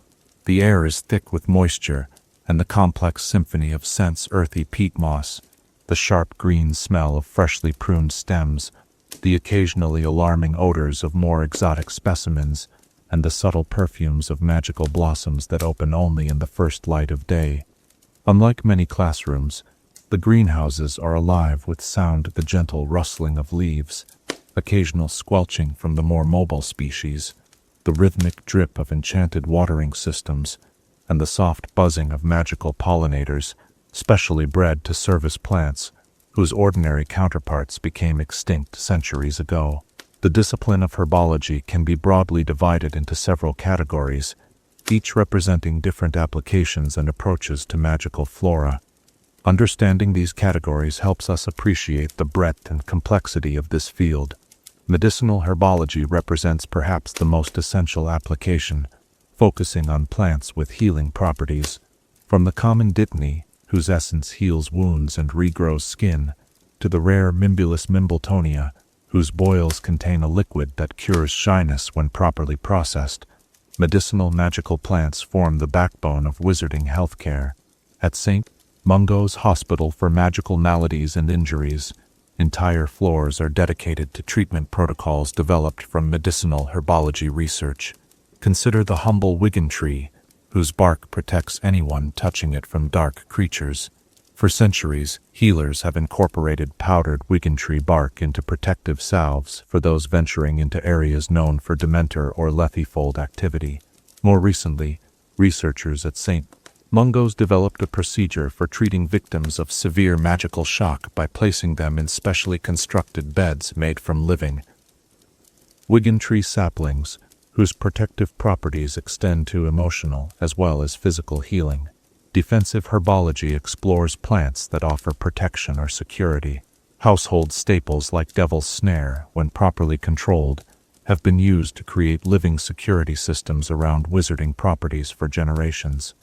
More elaborate protection might include venomous tentacula positioned strategically near vulnerable entry points, their grasping vines programmed through specialized training techniques to distinguish between family members and intruders.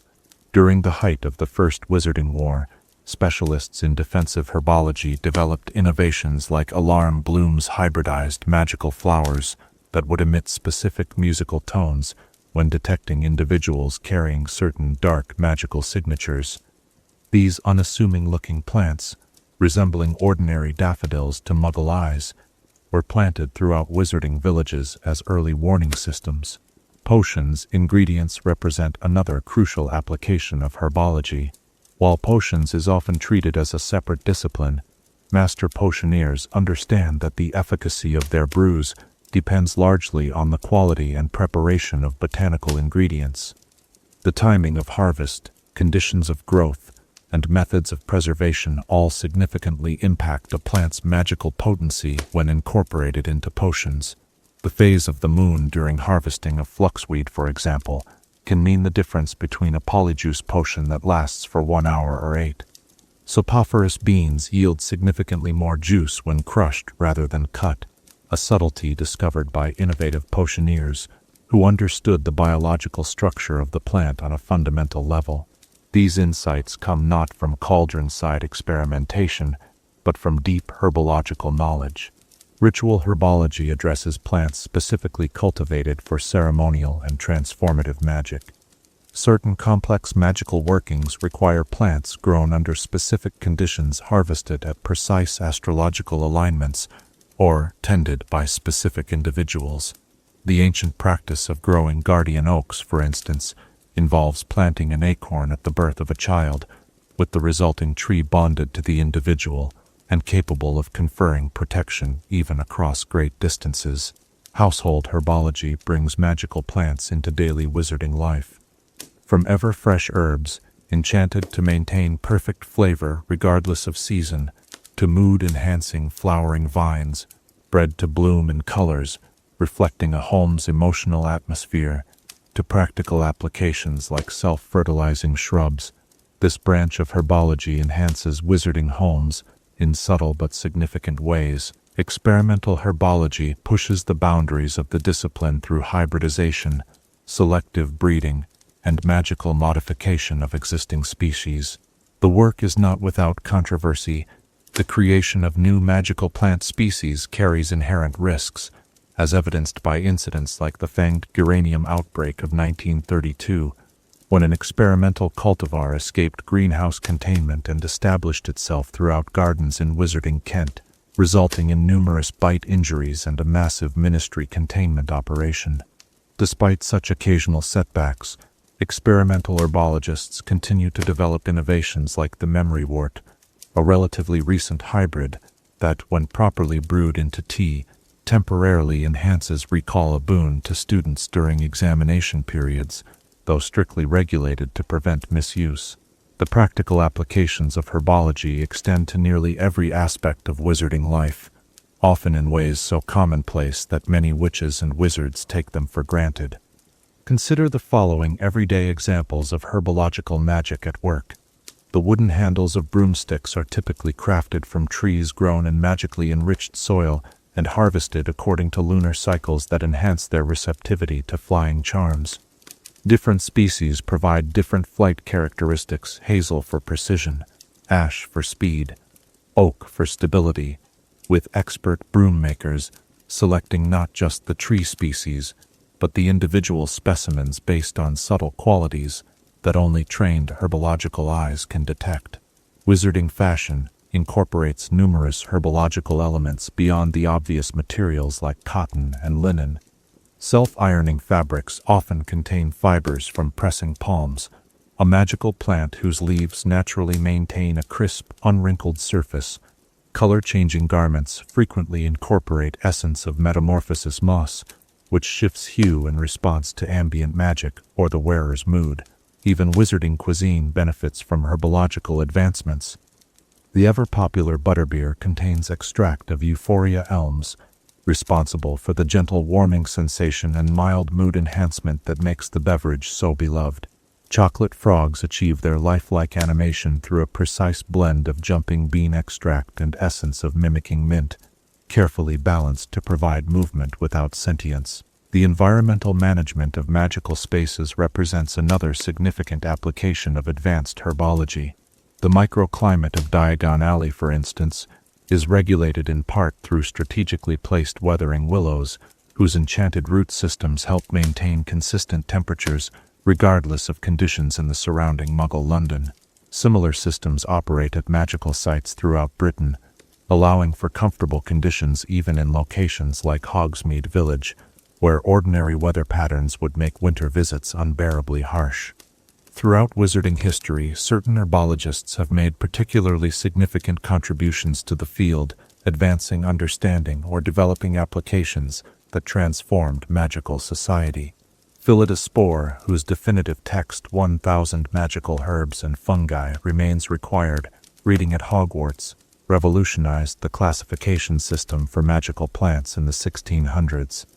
Her detailed observations of growth patterns, magical properties, and cultivation requirements created the framework still used by herbologists today. Beyond mere cataloging, Spore established the first systematic approach to understanding why certain plants developed magical properties, proposing theories about magical soil composition and ambient magical fields that continue to inform research. Tilden Toots, the popular wizarding radio personality known as the Wizard with the Green Thumb, might seem an unlikely candidate for academic recognition, yet his accessible approach to herbology brought complex concepts into ordinary wizarding homes during the early 20th century. His development of simplified growing techniques for traditionally finicky plants like screech snaps and singing sunflowers democratized aspects of herbology previously restricted to specialists with extensive facilities. Herbert Beery, primarily remembered for his catastrophic staging of The Fountain of Fair Fortune while teaching at Hogwarts, nonetheless made lasting contributions to theatrical herbology. His techniques for training flutterby bushes to take specific shapes on cue and developing stage-friendly variants, humping willows, with precisely controlled movement, ranges transformed magical theatrical productions.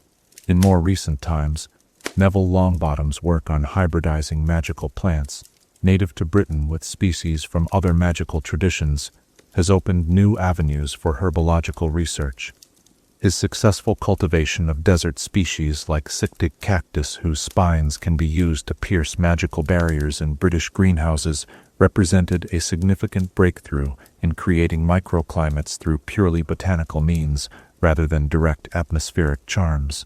The dangers associated with herbology are significant enough to warrant careful study and respect for proper handling procedures. Unlike some magical disciplines where dangers come primarily from user error, many magical plants possess inherent defense mechanisms that can cause serious harm regardless of the herbologist's skill or intention. Consider the deceptively common-looking venomous tentacula, whose mobile vines can deliver a fatal bite if approached without proper precautions, or the more subtle danger of Alihatsi leaves, which induce hysteria when ingested, a property that makes them valuable in controlled medicinal applications, but potentially devastating if improperly handled. Even seemingly innocent plants can present unexpected hazards. The flitterbloom, almost identical in appearance to Devil's Snare, but lacking its aggressive tendencies, has led to numerous accidental exposures when herbologists or home gardeners misidentify specimens. Such incidents led to the development of the herbologist's first rule: assume toxicity until proven otherwise, a principle now taught to first-year Hogwarts students on their very first day in the greenhouses. The ethical considerations surrounding herbology have evolved over centuries. Early magical communities viewed plants primarily as resources to be used, with little consideration for sustainability or the rights of magical flora. Ancient grimoires casually recommended harvesting techniques that would kill rare specimens for relatively minor magical effects, reflecting a time when magical plants were presumed to be in endless supply. Modern herbological ethics emphasizes conservation, sustainable harvesting, and recognition that many magical plant species possess forms of awareness that, while different from human or animal consciousness, deserve consideration. The Ministry of Magic's current regulations include extensive protections for endangered magical species, with particularly severe penalties for those who harvest plants like gillyweed or venomous tentacula without proper licensing. Perhaps the most profound example of evolving ethical standards involves the treatment of semi-sentient plant species. The whomping willow represents the best-known example, but numerous other magical plants demonstrate characteristics that blur the line between flora and sentient being. The ancient listening trees of the New Forest, capable of learning and repeating conversations conducted beneath their branches, have been granted special protected status that recognizes their unique status between plant and conscious entity. At Hogwarts School of Witchcraft and Wizardry, students begin their herbological education with safe, relatively mundane species before progressing to more challenging and dangerous specimens. First years typically start with plants like bouncing bulbs and puffapods, learning basic care techniques while developing confidence in handling non-threatening magical flora. By their fifth year, OWL, level students work with considerably more dangerous species, including fanged geraniums and the adolescent mandrakes, whose cries can render listeners unconscious. Those who continue to new level face truly challenging specimens, like the venomous tentacula and fully mature snargaluff plants, whose defensive mechanisms require coordinated team approaches to safely extract their valuable inner pods. This progressive approach reflects the Herbology Department's philosophy that respect for magical plants develops through increasing familiarity and understanding. Professor Pomona Sprout, longtime head of herbology at Hogwarts, was known to tell her students that fear of plants comes from ignorance of their nature, and that even the most dangerous specimens have a beauty and purpose when properly understood.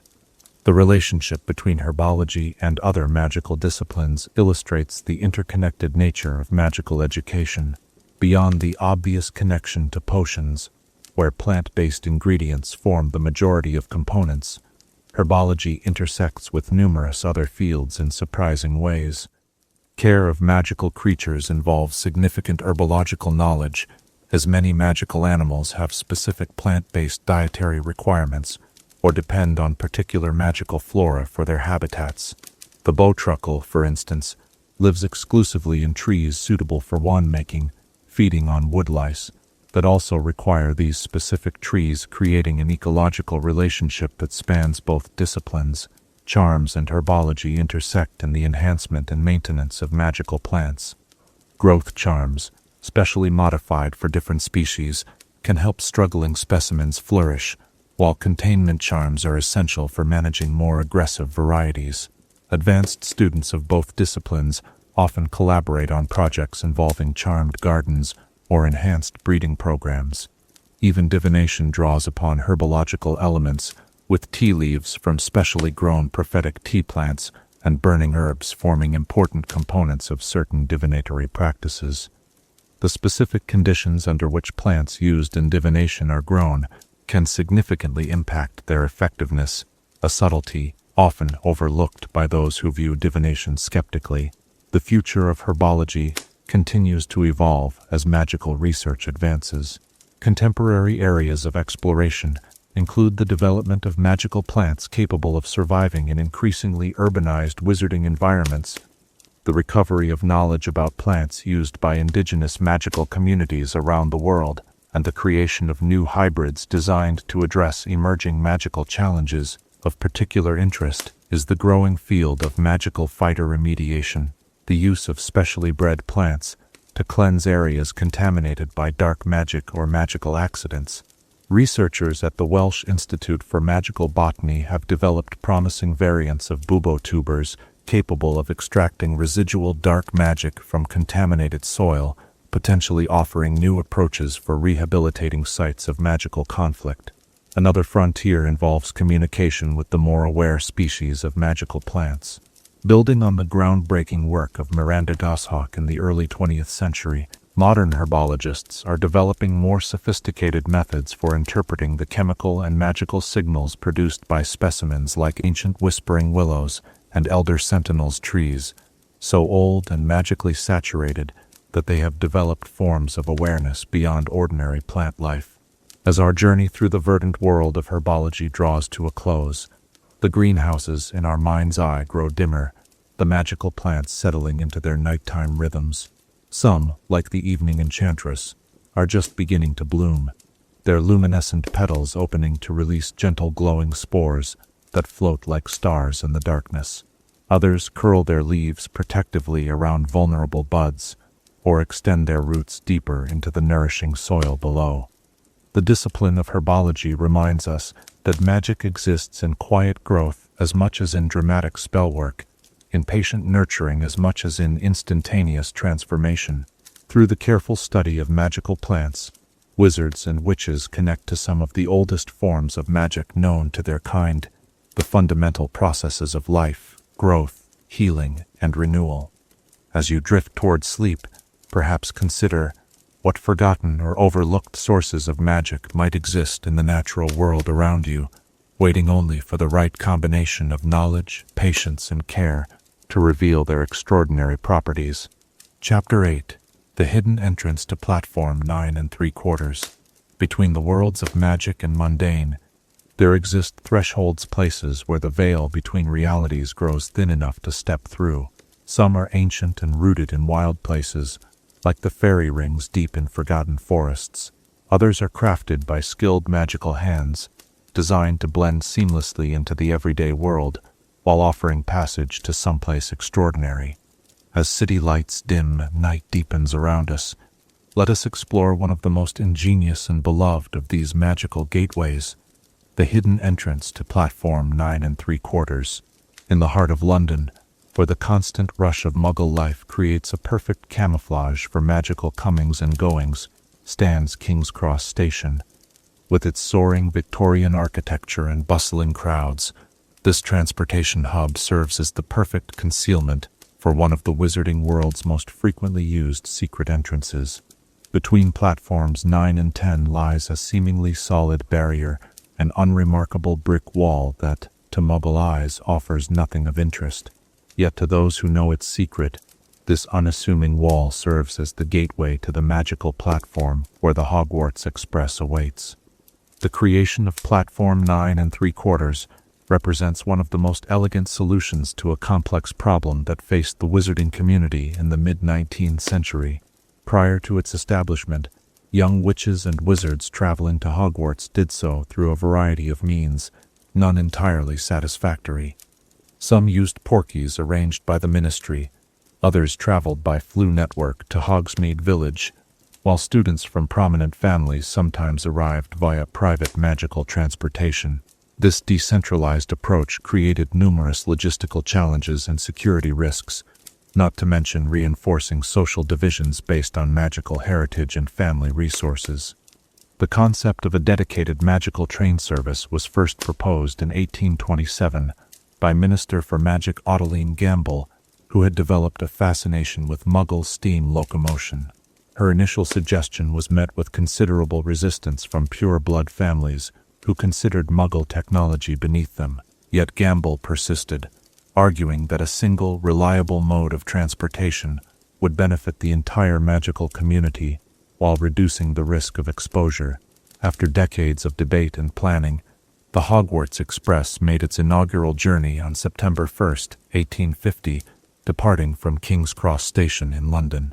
While the train itself represented a marvel of magical engineering, a perfect replica of a Muggle steam locomotive, Enhanced with numerous enchantments for comfort, speed, and concealment, the platform from which it departed proved equally impressive in its magical sophistication.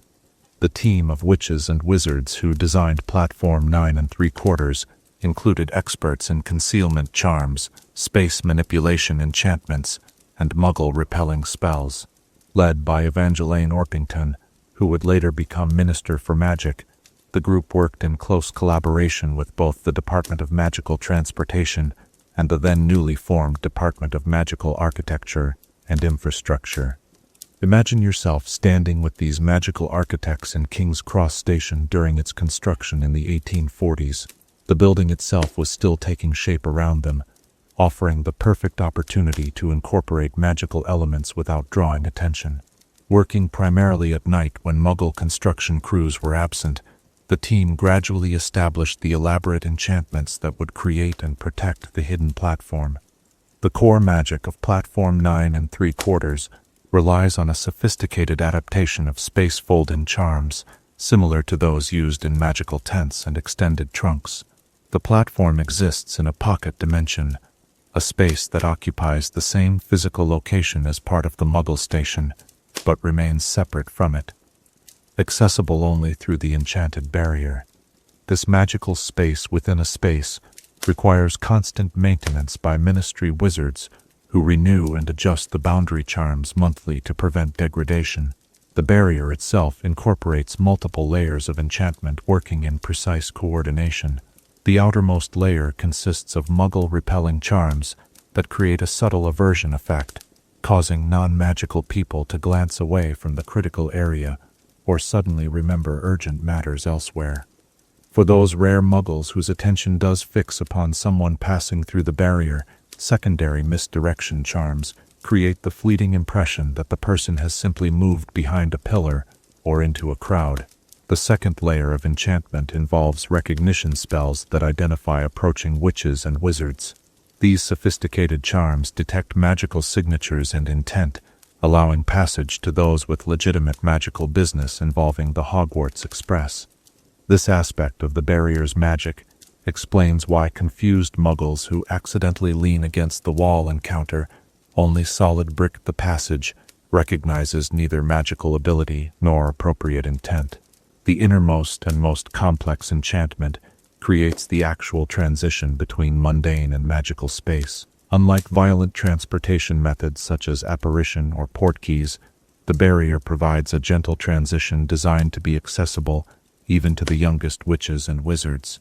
The sensation of passing through a momentary pressure, followed by emergence onto the platform, was specifically calibrated to be minimally disorienting, particularly for nervous first years making their initial journey. For those carrying substantial luggage, additional enchantments reduce the perceived weight of trunks and other belongings during the transition. This subtle but thoughtful feature prevents accidents caused by luggage carts suddenly stopping against solid brick, a contingency the designers wisely anticipated, given the potential for nervous students to approach with hesitation. The location of Platform 9 3/4 within King's Cross was chosen with remarkable foresight. The original designers selected a section of the station that would undergo minimal structural changes over time, ensuring that future renovations to the Muggle portions would not interfere with the concealed magical infrastructure.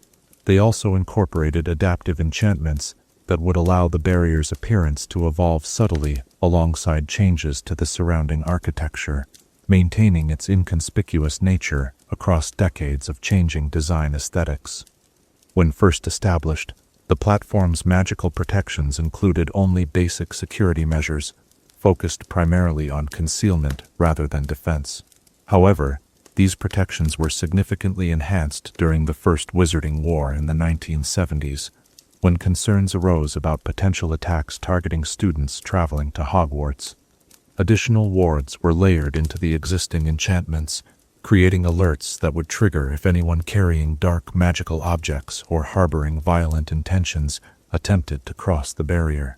During the Second Wizarding War, further security measures were implemented. In the 1997 to 1998 school year, when Hogwarts fell under Death Eater control, Ministry officials loyal to Voldemort's puppet regime were stationed at the platform entrance, checking the blood status of students before allowing them to board the train. This represented the only time in the platform's history when its access was restricted based on magical heritage, a dark chapter that was swiftly reversed after Voldemort's defeat. Beyond its primary function as a transportation hub, Platform 9 3/4 has developed its own unique culture and traditions over the nearly 150 years of its existence. The platform serves as more than merely a departure point. It represents a significant transitional space, both physically and emotionally, for generations of young witches and wizards.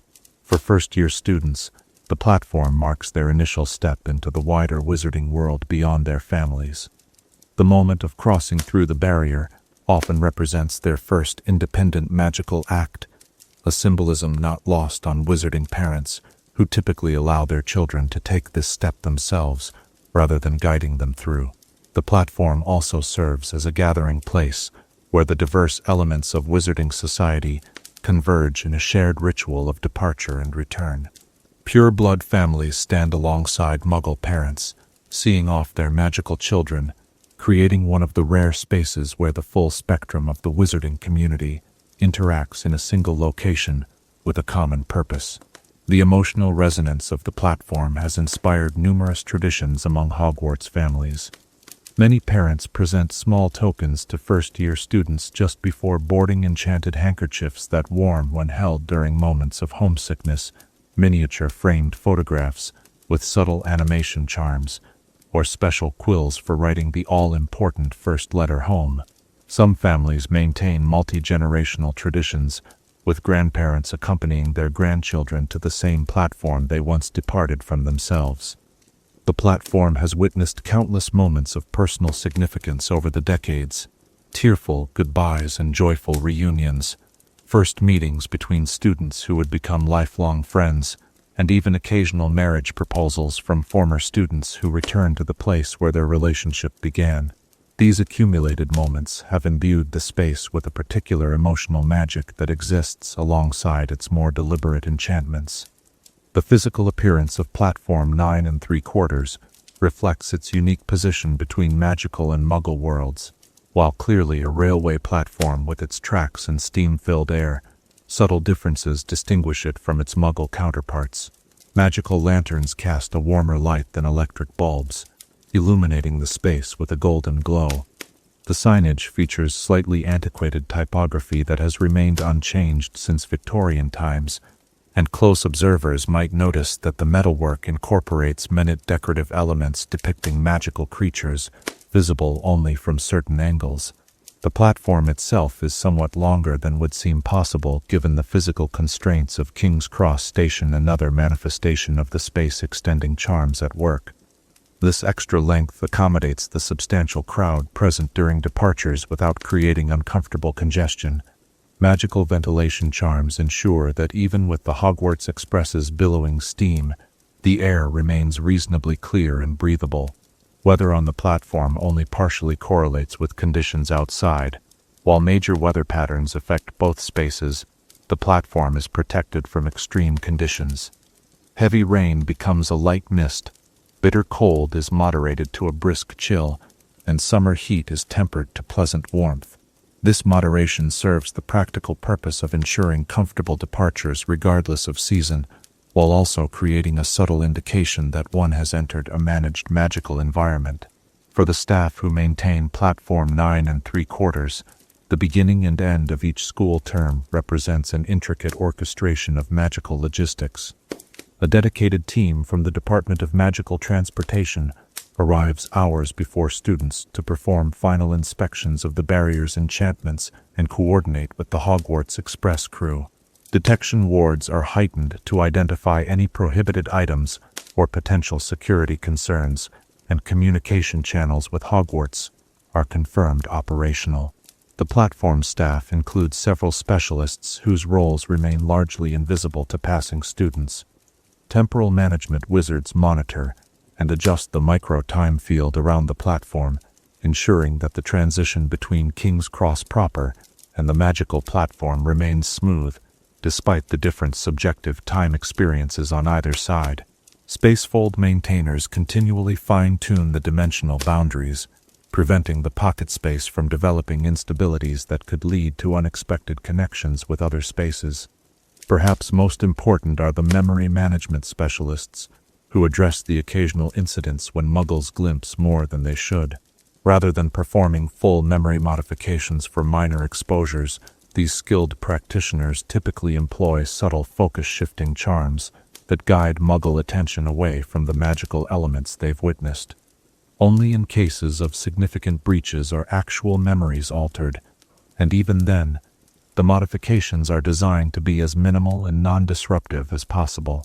The Hogwarts Express itself, while technically separate from Platform 9 3/4, forms an integral part of the experience. The gleaming scarlet steam engine with its complement of carriages represents a perfect marriage of Muggle engineering and magical enhancement. The exterior maintains the appearance of a classic British steam locomotive, while the interior incorporates expansion charms, self-cleaning upholstery, and windows that adjust their transparency based on the brightness outside. The train's connection to the platform involves sophisticated magical infrastructure hidden beneath the visible tracks.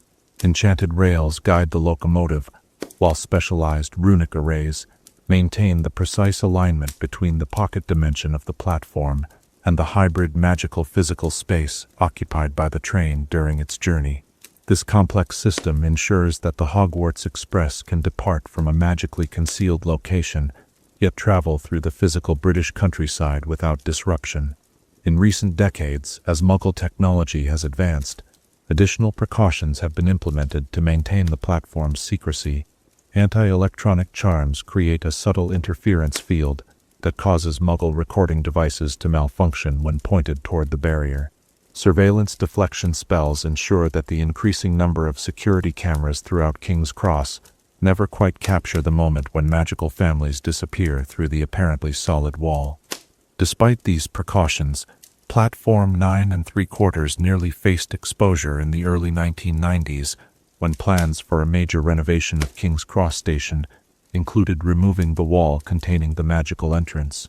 A swift intervention by the Muggle Liaison Office, involving strategic adjustments to the architectural plans and subtle memory modifications for key project managers, preserved the barrier's location. The revised plans instead enhanced the surrounding area, inadvertently providing better concealment for families accessing the platform. For Muggle parents of magical children, the platform represents a unique window into their child's other world. Ministry orientation programs for such parents include specific guidance about Platform 9 3/4, with reassurance that while they cannot access it independently, they can pass through when accompanied by their magical child. Many Muggle parents describe the experience of crossing the barrier as the moment when the reality of their child's magical nature became truly tangible, more so even than the initial visit from a Hogwarts representative. Over the years, certain urban legends have developed among Hogwarts students regarding Platform 9 3/4. One persistent rumor claims that students who miss the train's departure can access Hogwarts by continuing through a second hidden barrier at the platform's end, a tale without factual basis, yet repeated to nervous first years by mischievous older siblings.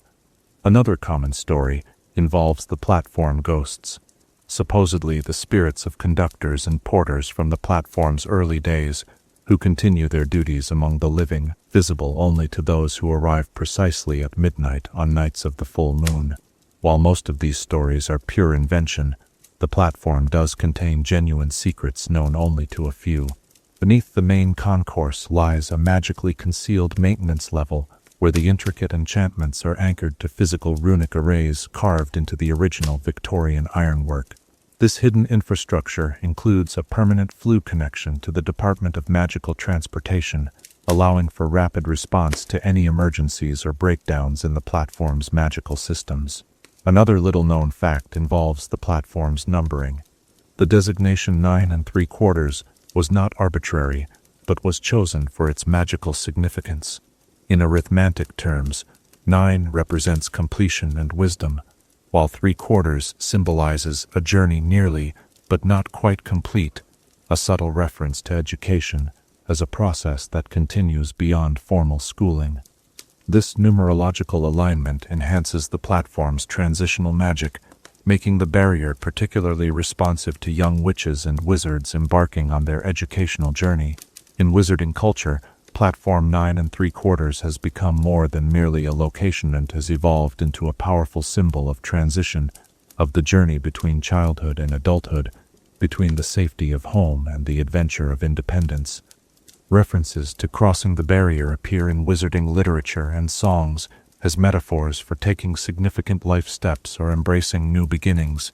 For countless witches and wizards, memories of the platform remain vivid decades after their school years.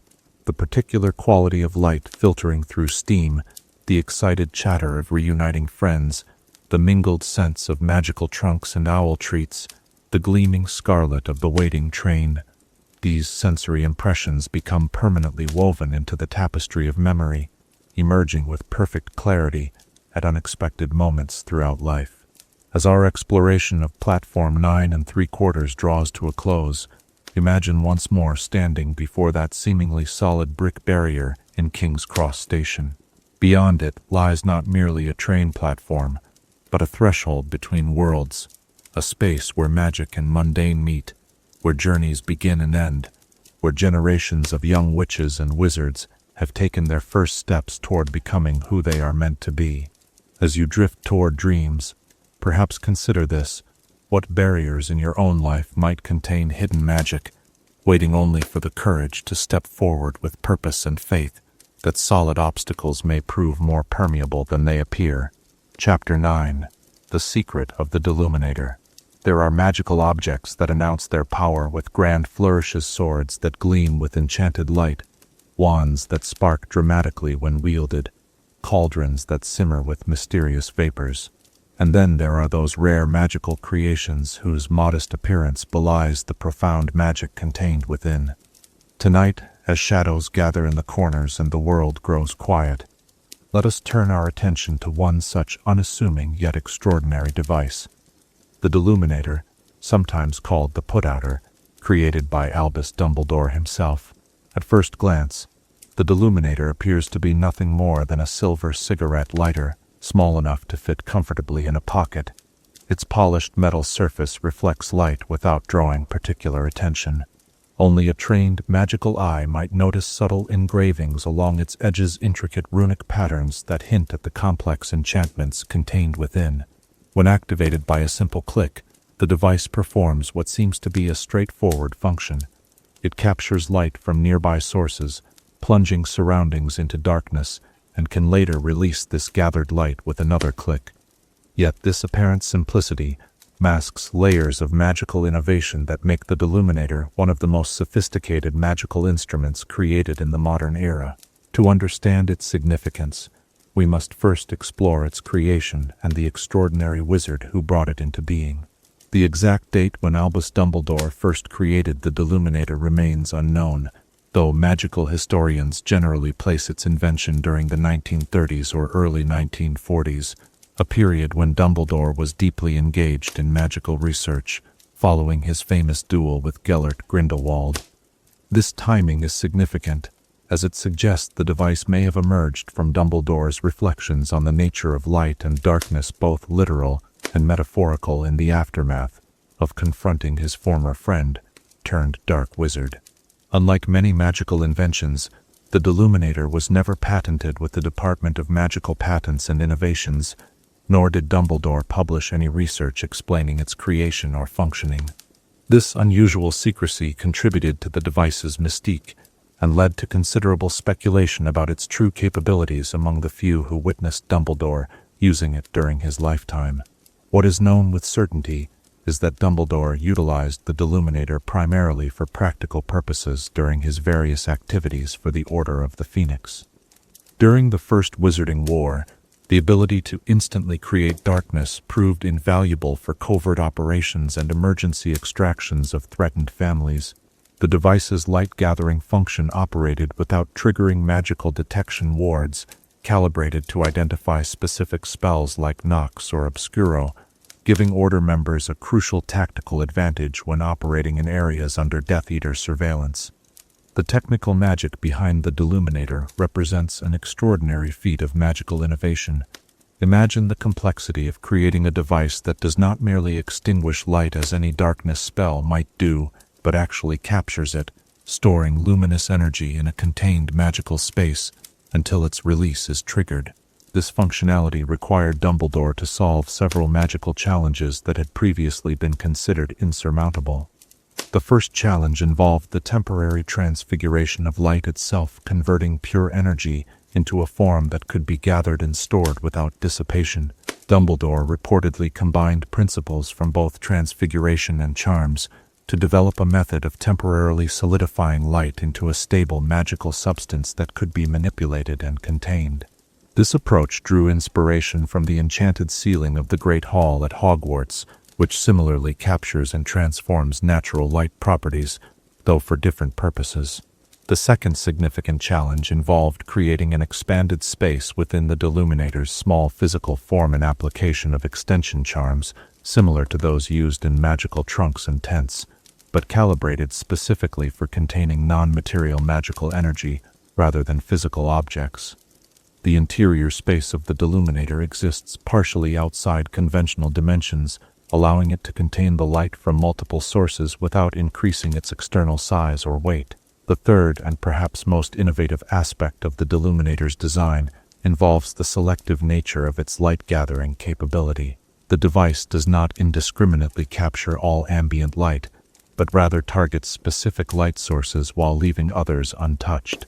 This precision required the integration of identification charms that could distinguish between different types of illumination and selectively extract only the targeted sources. When activated with a click, the Deluminator emits a soft mechanical sound not strictly necessary for its magical function, but included by Dumbledore as an auditory confirmation of activation. The metal casing then opens slightly, revealing a glimpse of the expanded interior space as it draws in targeted light.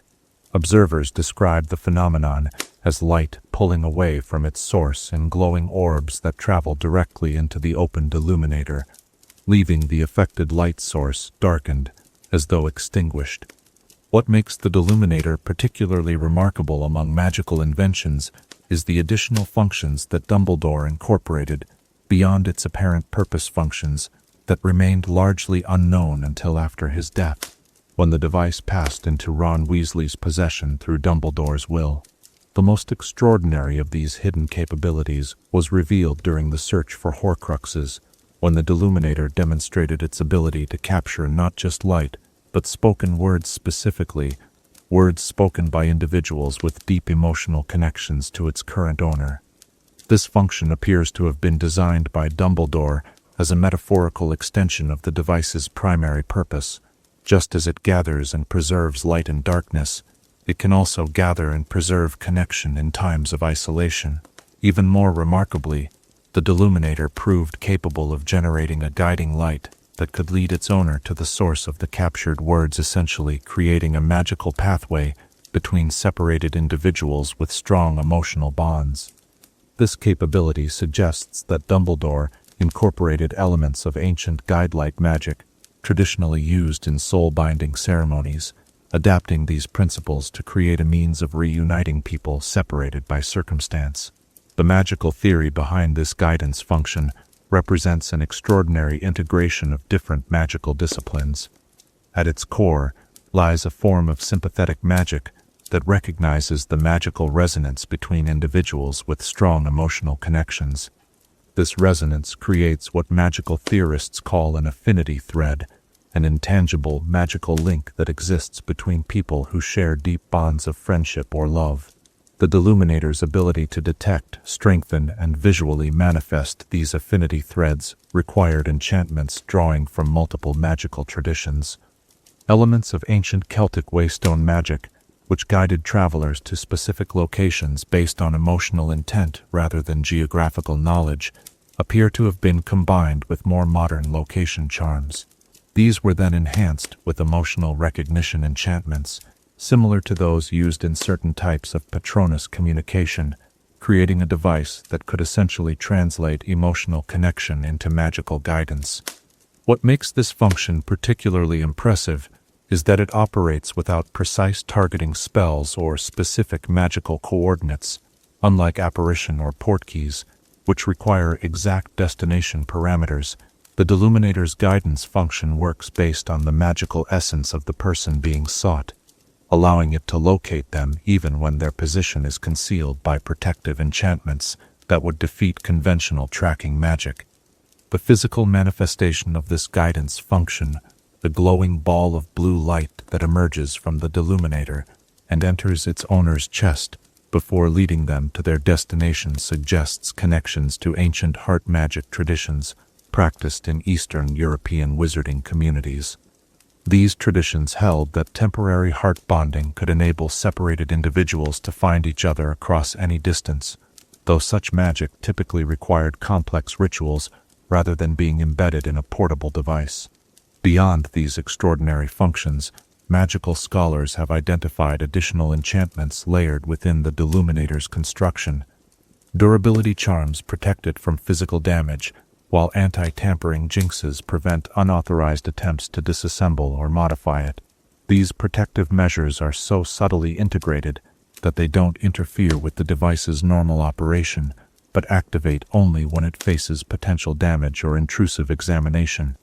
Perhaps most intriguing are the traces of identifying magic embedded within the Deluminator's core enchantment spells that enable the device to recognize its owner and adapt its capabilities accordingly. This suggests that Dumbledore designed the Deluminator to reveal different aspects of its functionality based on who possessed it and what they needed most at any given time. Such adaptive enchantment represents extremely sophisticated magical craftsmanship, more commonly associated with sentient magical artifacts than with seemingly simple tools. The symbolic significance of the Deluminator extends far beyond its technical capabilities. As an invention of Albus Dumbledore, the device reflects aspects of its creator's personality and values. The dual nature of capturing darkness and providing guidance parallels Dumbledore's own life journey, from his youthful attraction to power and subsequent fall into moral darkness following his sister's death, to his later role as a guide and mentor, lighting the way for others. The Deluminator's unassuming appearance similarly reflects Dumbledore's philosophy about the nature of true power. Despite being one of the most accomplished wizards of the modern era, Dumbledore often preferred subtle approaches over grand displays of magical prowess. The Deluminator embodies this preference, containing extraordinary magical capability within an ordinary-looking shell, its power accessible through a simple click rather than elaborate wand movements or incantations. Moreover, the device's ability to preserve light to hold it safe during periods of darkness until it can be released again mirrors Dumbledore's hope for the wizarding world during both wars against Voldemort. Just as the Deluminator keeps light intact through darkness, Dumbledore worked to preserve hope and goodness during times when they seemed most at risk of being extinguished. When examined in the context of Dumbledore's relationship with Harry Potter, the Deluminator takes on additional layers of meaning. Throughout their connection, Dumbledore served as a source of illumination for Harry, providing guidance, knowledge, and intermittent light, while knowing he could not accompany him on his entire journey. The Deluminator, with its ability to provide light at a distance, becomes a metaphor for Dumbledore's continued guidance even after his physical presence was gone. This metaphorical aspect becomes most apparent when considering Dumbledore's decision to bequeath the Deluminator to Ron Weasley rather than to Harry directly. By giving the device to Ron, the friend most likely to experience doubt and temporary separation from the group, Dumbledore provided not just a magical tool, but a means of return, a way back to light and connection even after wandering into darkness. Throughout wizarding history, few magical inventors have successfully created devices that anticipate future emotional and practical needs with such precision. That the Deluminator served exactly the purpose required during the Horcrux hunt suggests either extraordinary foresight on Dumbledore's part or enchantments so adaptable that they could evolve to meet unanticipated circumstances. Both possibilities speak to magical craftsmanship of the highest order. In the years following the Second Wizarding War, magical researchers have attempted to replicate the Deluminator's functions with limited success. While basic light-capturing devices have been developed for commercial and security applications, none approach the sophistication of Dumbledore's original creation. The emotional guidance function has proven particularly difficult to reproduce, suggesting that this aspect of the Deluminator's magic may have incorporated elements of Dumbledore's own magical signature, a personal touch that cannot be duplicated through technical expertise alone. This phenomenon of magical objects containing traces of their creator's essence is well documented in wand lore, but rarely seen in other magical artifacts of the modern era. It suggests that the Deluminator may represent not merely an application of magical theory, but a genuine extension of Dumbledore himself, a vessel containing something of his wisdom and compassion, designed to continue his work of guidance even after he could no longer provide it directly. The Deluminator's current location remains a private matter for the Weasley family. While magical museums have expressed interest in studying or displaying this unique artifact, its significant personal value to Ron Weasley both as a tool that enabled his return to his friends during their darkest hour, and as one of the few personal possessions left by Albus Dumbledore has kept it from public exhibition. What is known is that the device continues to function normally, suggesting that its enchantments were designed for extraordinary longevity.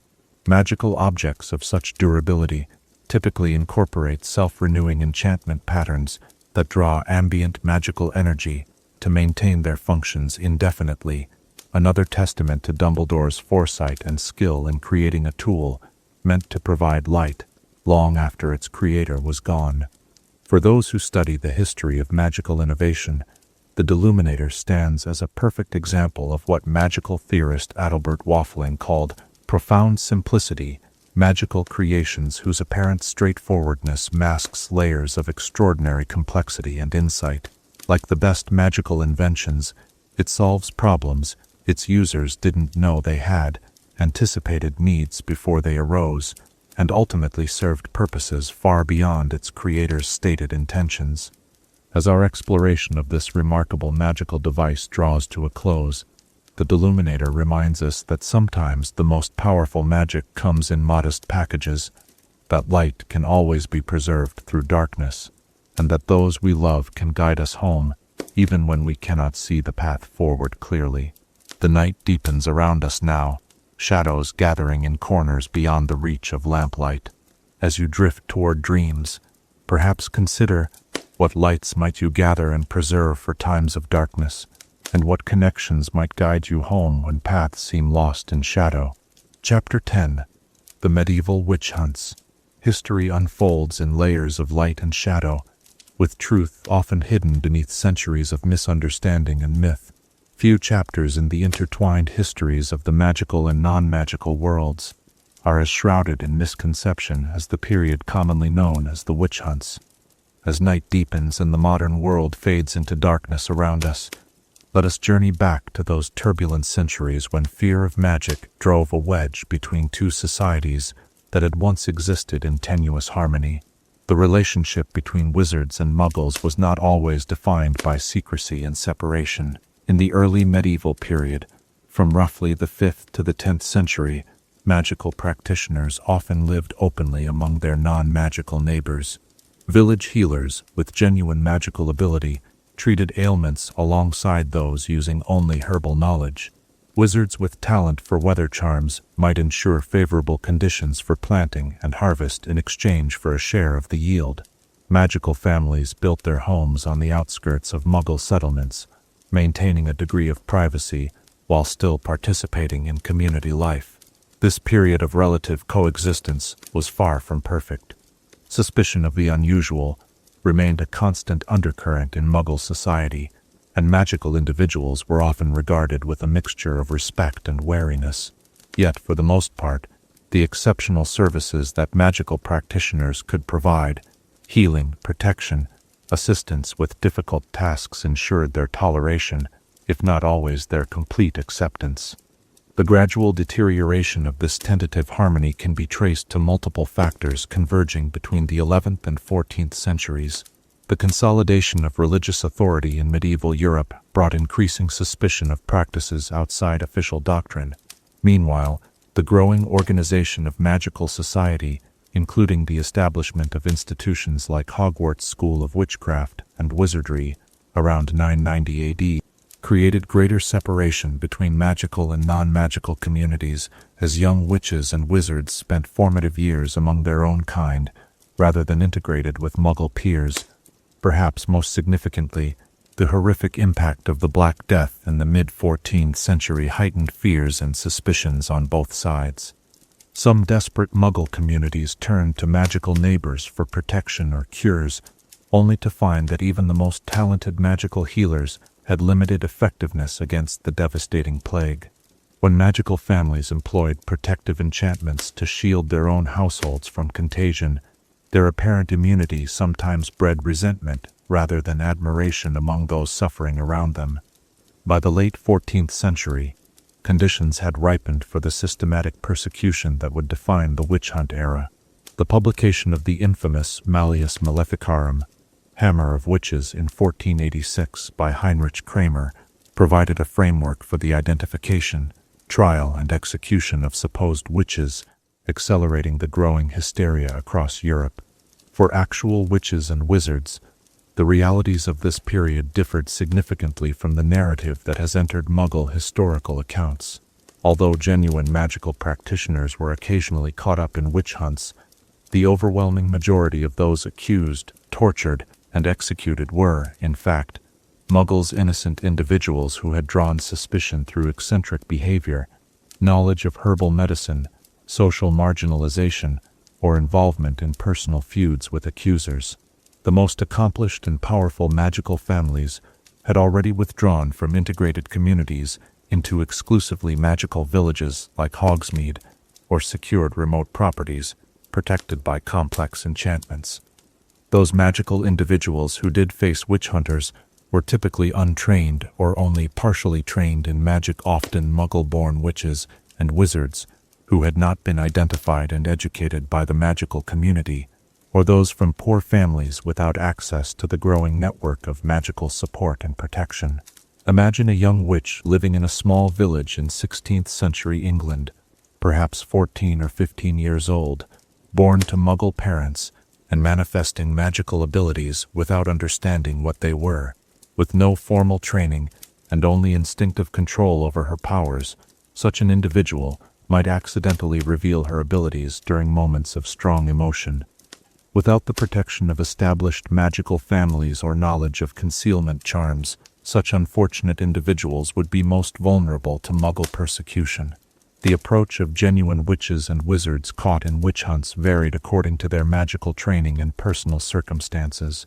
Those with formal magical education could often escape their captors through apparition, though this option was available only to those trained in the difficult technique.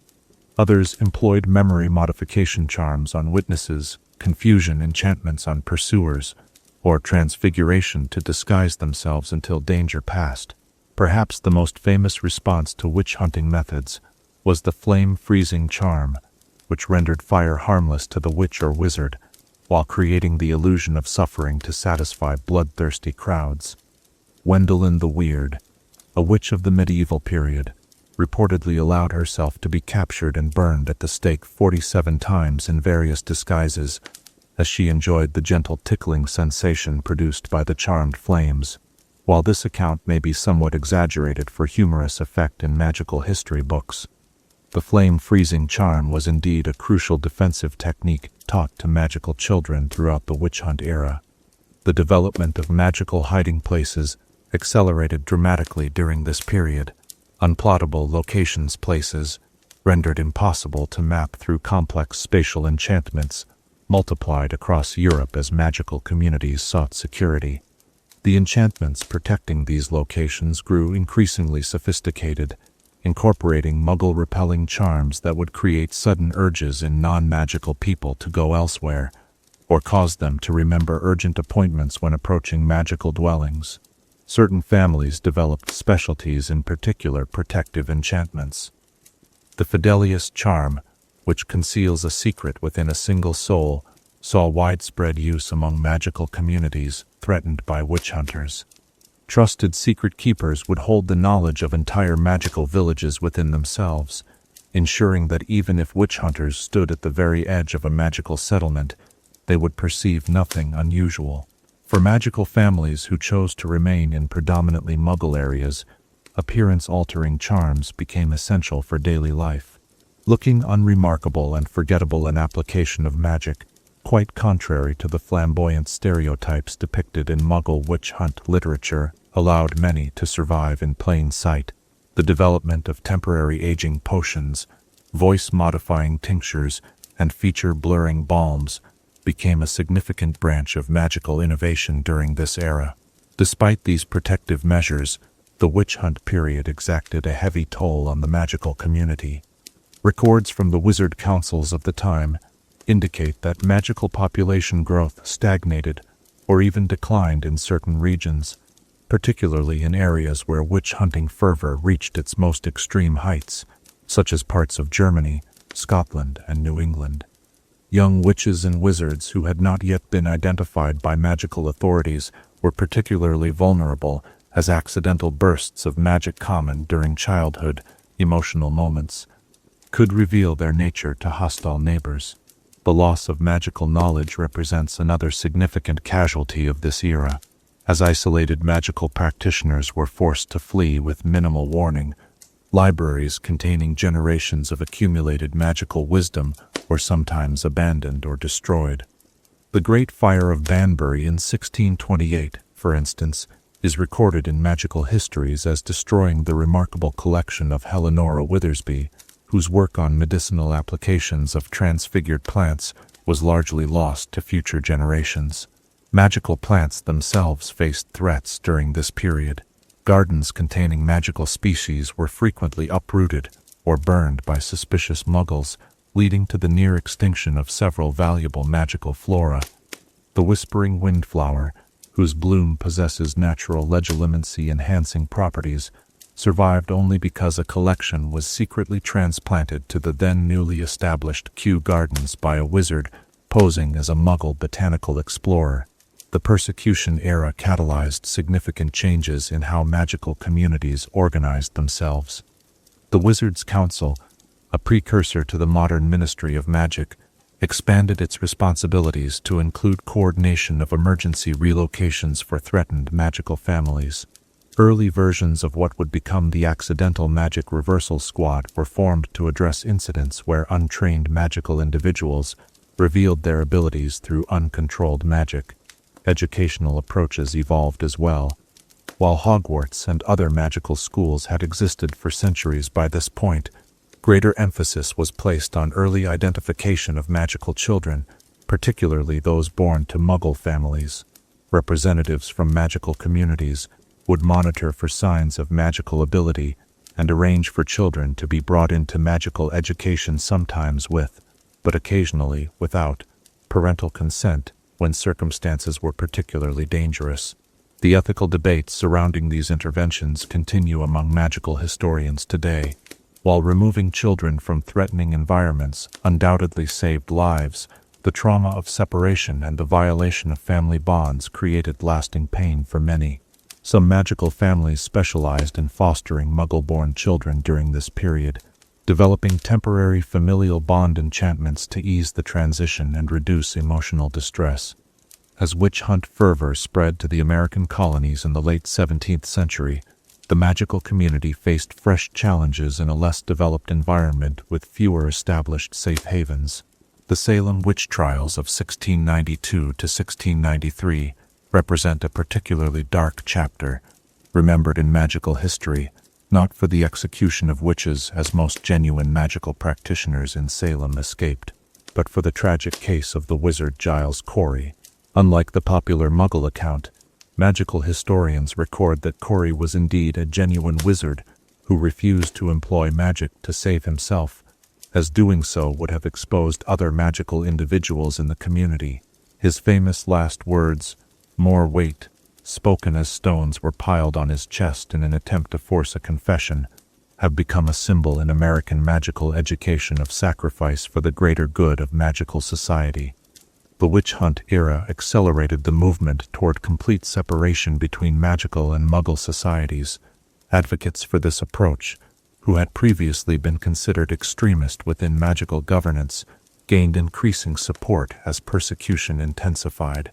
By the late 17th century, the argument for total separation had become nearly universal among European and American magical communities. This shift in perspective culminated in the International Statute of Wizarding Secrecy, enacted in 1692 by the International Confederation of Wizards. This landmark legislation formally required wizards and witches worldwide to withdraw from Muggle society, conceal evidence of magic from non-magical people, and establish parallel institutional structures separate from Muggle governance. The implementation of the statute represents one of the most ambitious coordinated magical undertakings in history. Enchantments were systematically applied to Muggle records mentioning genuine magical events.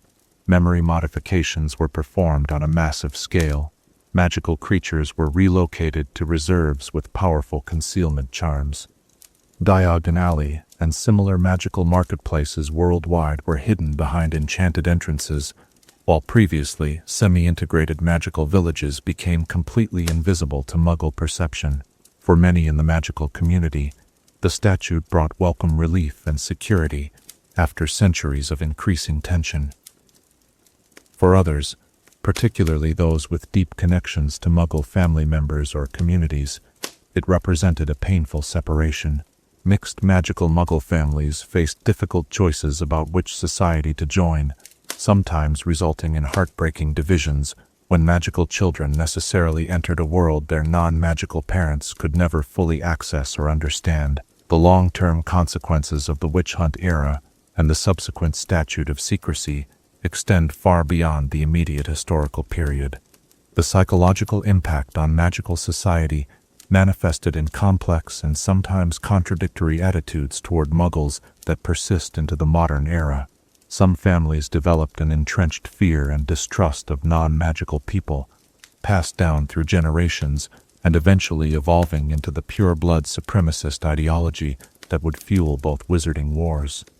Conversely, other magical families developed heightened empathy for the persecuted and marginalized, having experienced similar treatment themselves. Many of the oldest and most established advocates for Muggle rights in the wizarding world can trace their philosophical positions to ancestors who witnessed the suffering of innocent Muggles wrongfully accused during witch hunts. The physical separation of magical and Muggle societies gradually evolved from a security necessity into a cultural foundation. Distinct magical architectural styles, fashion trends, artistic movements, and social customs developed in isolation from parallel Muggle cultural evolution.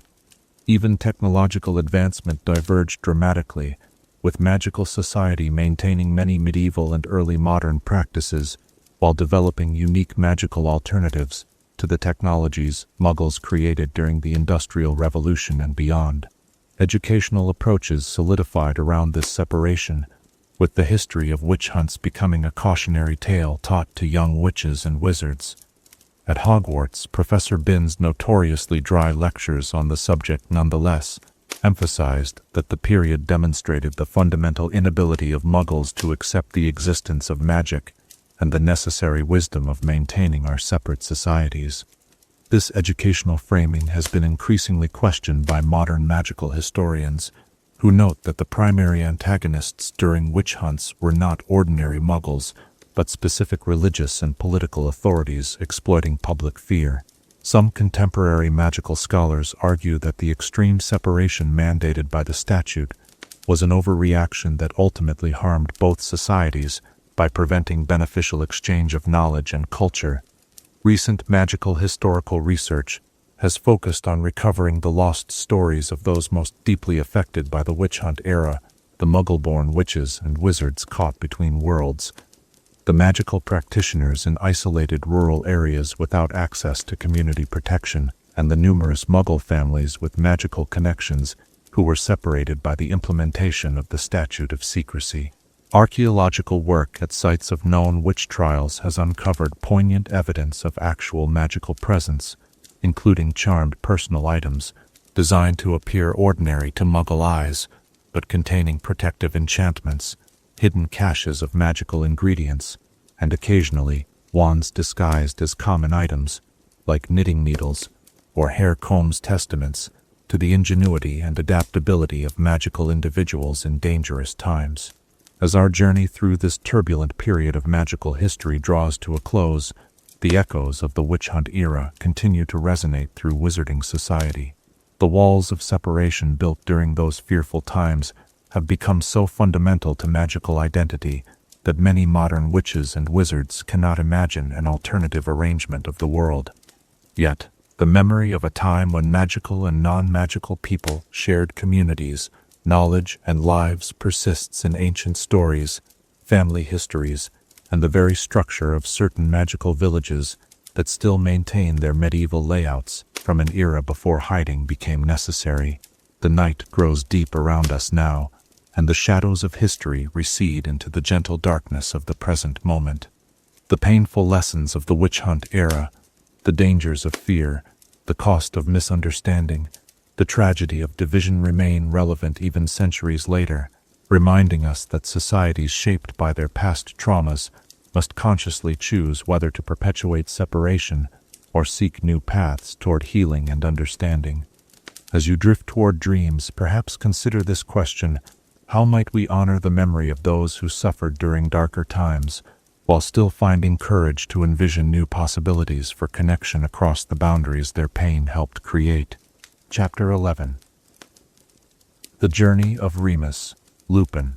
Some lives are shaped by a single moment, a chance encounter, a fateful decision, or in the case of one remarkable wizard, the silver flash of moonlight and the searing pain of a bite that forever altered his destiny. As the evening shadows lengthen and stars begin to appear in the darkening sky, let us follow the winding path of a man who embodied both extraordinary courage and profound gentleness. Remus John Lupin. Born March 10, 1960, to Lyle and Hope Lupin, Remus entered the world as a healthy, bright-eyed child, with no indication of the challenges that would define his future. His father, Lyle, worked for the Department for the Regulation and Control of Magical Creatures at the Ministry of Magic, a position that would later hold tragic irony. His mother, Hope, was a Muggle woman with a warm heart and creative spirit, who had fallen in love with Lyle after he rescued her from a boggart in a forest near their home. The Lupin family settled in a modest cottage, surrounded by woodland, where young Remus enjoyed an idyllic early childhood. Displaying magical ability from an early age, he delighted his parents by making his toy blocks stack themselves and causing the pages of picture books to turn on their own when particularly engrossed in stories. His father would later recall these years with a bittersweet fondness, the brief window of normalcy before everything changed. The pivotal moment in Remus's life occurred shortly before his 5th birthday, when Fenrir Greyback, one of the most savage werewolves in wizarding history, deliberately targeted the Lupin family home. This attack was no random encounter, but a calculated act of revenge against Lyle Lupin, who had offended Greyback during a ministry inquiry. During the hearing, Lyle had insisted that Greyback, who was disguised as a Muggle vagrant at the time, was in fact a werewolf and dangerous. When his colleagues dismissed these concerns, Lyle lost his temper and declared werewolves soulless, evil, deserving nothing but death, words spoken in frustration that would have devastating consequences. Greyback escaped ministry custody and, learning Lyle's identity, plotted his revenge. On a night when the full moon hung low and bright over the Lupin cottage, he positioned himself near young Remus's bedroom window. When Lyle heard the sound of breaking glass and his son's scream, he rushed to intervene, driving Greyback away with powerful spells, but not before the irreversible damage had been done. The bite wounds on Remus's side would heal, but the curse of lycanthropy had entered his blood, forever changing the course of his life. Imagine the cottage in the aftermath of that terrible night, the anguished parents keeping vigil beside their son's bed, the hushed consultations with healers from St. Mungo's, the gradual devastating realization that no cure existed for Remus's condition, Hope, without the lifetime of wizarding prejudices regarding werewolves, focused entirely on helping her son survive and heal. Lyle, however, carried the crushing weight of guilt, knowing that his careless words had brought this fate upon his child. As Remus recovered from the initial attack, his parents began the difficult process of adjusting to their new reality. The cottage was reinforced with additional protective spells, not only to keep dangers out, but, more painfully, to keep Remus securely contained during full moons. The basement was converted into a secure room, with walls and door thick enough to withstand the strength of a transformed werewolf, padded to prevent Remus from seriously injuring himself during the violent transformations that would now define his monthly cycle. The psychological impact on young Remus was profound. A naturally gentle child who had once delighted in exploring the woods around his home, he now lived with the knowledge that something dangerous and uncontrollable lived within him. His parents explained his condition with as much compassion as possible, but there was no softening the fundamental truth each month. He would lose himself entirely to the wolf, with no memory of his human consciousness during the transformation. As full moons approached, Remus would grow increasingly pale and ill, his body anticipating the traumatic transformation to come. During these periods, Hope would prepare his favorite foods in an attempt to help him maintain strength, while Lyle researched tirelessly for anything that might ease his son's suffering. The transformation itself was agonizing, bones breaking and reforming, human mind subsumed by primal wolf instinct, followed by days of recovery from both the transformation itself and the self-inflicted injuries that resulted from the wolf's frustrated confinement. Between these dreaded lunar cycles, the Lupin family attempted to create some semblance of normalcy. Remus's natural intelligence and curiosity led him to books, which became both companions and escape. Unable to attend school or interact with other children for fear of his condition being discovered, he developed a quiet, introspective nature beyond his years. His mother taught him Muggle subjects, mathematics, literature, science, while his father provided magical education, carefully teaching spells that emphasized control and precision, qualities Remus unconsciously sought to balance the wildness of his lycanthropic nature. As Remus approached his 11th birthday, the age when magical children typically receive their Hogwarts acceptance letters, a profound sadness settled over the Lupin household. Lyle and Hope had long since accepted that their son's attendance at the wizarding school would be impossible. No matter how gentle and controlled Remus was in his human form, his condition made him a danger to other students during full moons. The disappointment, though anticipated, weighed heavily on Remus, who had read extensively about Hogwarts and privately nurtured hopes that somehow an exception might be made. Then, on a summer evening in 1971, an unexpected visitor arrived at the Lupin cottage. Albus Dumbledore, newly appointed headmaster of Hogwarts. The Lupins had not anticipated this visit, and were initially alarmed, fearing ministry intervention regarding Remus's unregistered werewolf status. Instead, Dumbledore calmly announced his intention to offer Remus a place at Hogwarts, having already devised a system to accommodate his condition safely. Picture the scene in the modest Lupin living room, Hope offering tea with trembling hands, Lyle watching Dumbledore with wary hope, and young Remus, thin and prematurely lined from his monthly ordeal, barely allowing himself to believe what he was hearing. Dumbledore spoke directly to Remus, treating him with the same respect he would show an adult, explaining that arrangements had been made to ensure both his education and the safety of others. These arrangements included the planting of the Homping Willow to guard a secret passage leading to a secure location later, known as the Shrieking Shack, where Remus could transform in isolation. Madame Pomfrey, the school nurse, would be informed of his condition and would escort him to and from this location each month, as well as tend to him after transformations. With these precautions, Dumbledore insisted, Remus could receive the education that was his right while posing no risk to his fellow students. For Remus, This moment represented a gift beyond measure, not only the opportunity for education, but the simple chance to be among peers, to experience something approaching a normal childhood despite his condition. For Lyle and Hope, it offered the first real hope since that moonlit night 6 years before. Dumbledore's willingness to see beyond Remus's affliction to the worthy student beneath demonstrated a compassion that would profoundly influence Remus's own approach to others who were different or marginalized. And so, in September 1971, Remus Lupin boarded the Hogwarts Express with his fellow first years, his second-hand robes, and battered trunk containing carefully mended clothes, evidence of the Lupin's modest circumstances.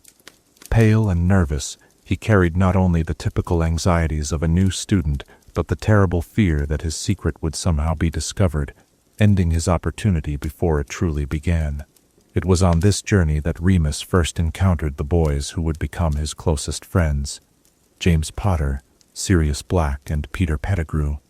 Their compartment on the train was one of the few with available seats, and Remus, seeking the quietest corner possible, found himself drawn into conversation with these three extroverted, confident boys. The contrast between them was immediately apparent, James and Sirius radiating privilege and assurance, Peter eager and impressionable, and Remus reserved and cautious, carefully deflecting questions about his family and background. Despite these differences, a connection formed, particularly after all four were sorted into Gryffindor House. In the dormitory they shared, Remus established his routine of quiet studiousness, while carefully preparing excuses for his monthly absences. For the first full moon at Hogwarts, he claimed his mother was ill and needed his presence at home, the first of many such family emergencies that would punctuate his school years. The secure transformation process worked as Dumbledore had planned. On the afternoon before each full moon, Madame Pomfrey would escort Remus to the Hopping Willow, using a long stick to press the knot that temporarily immobilized the tree's thrashing branches. Through the tunnel beneath, they would reach the abandoned house in Hogsmeade Village that would become known as the Shrieking Shack, due to the howls and crashes emanating from it during Remus's transformations. Inside, Remus would wait alone as twilight faded and moonrise approached.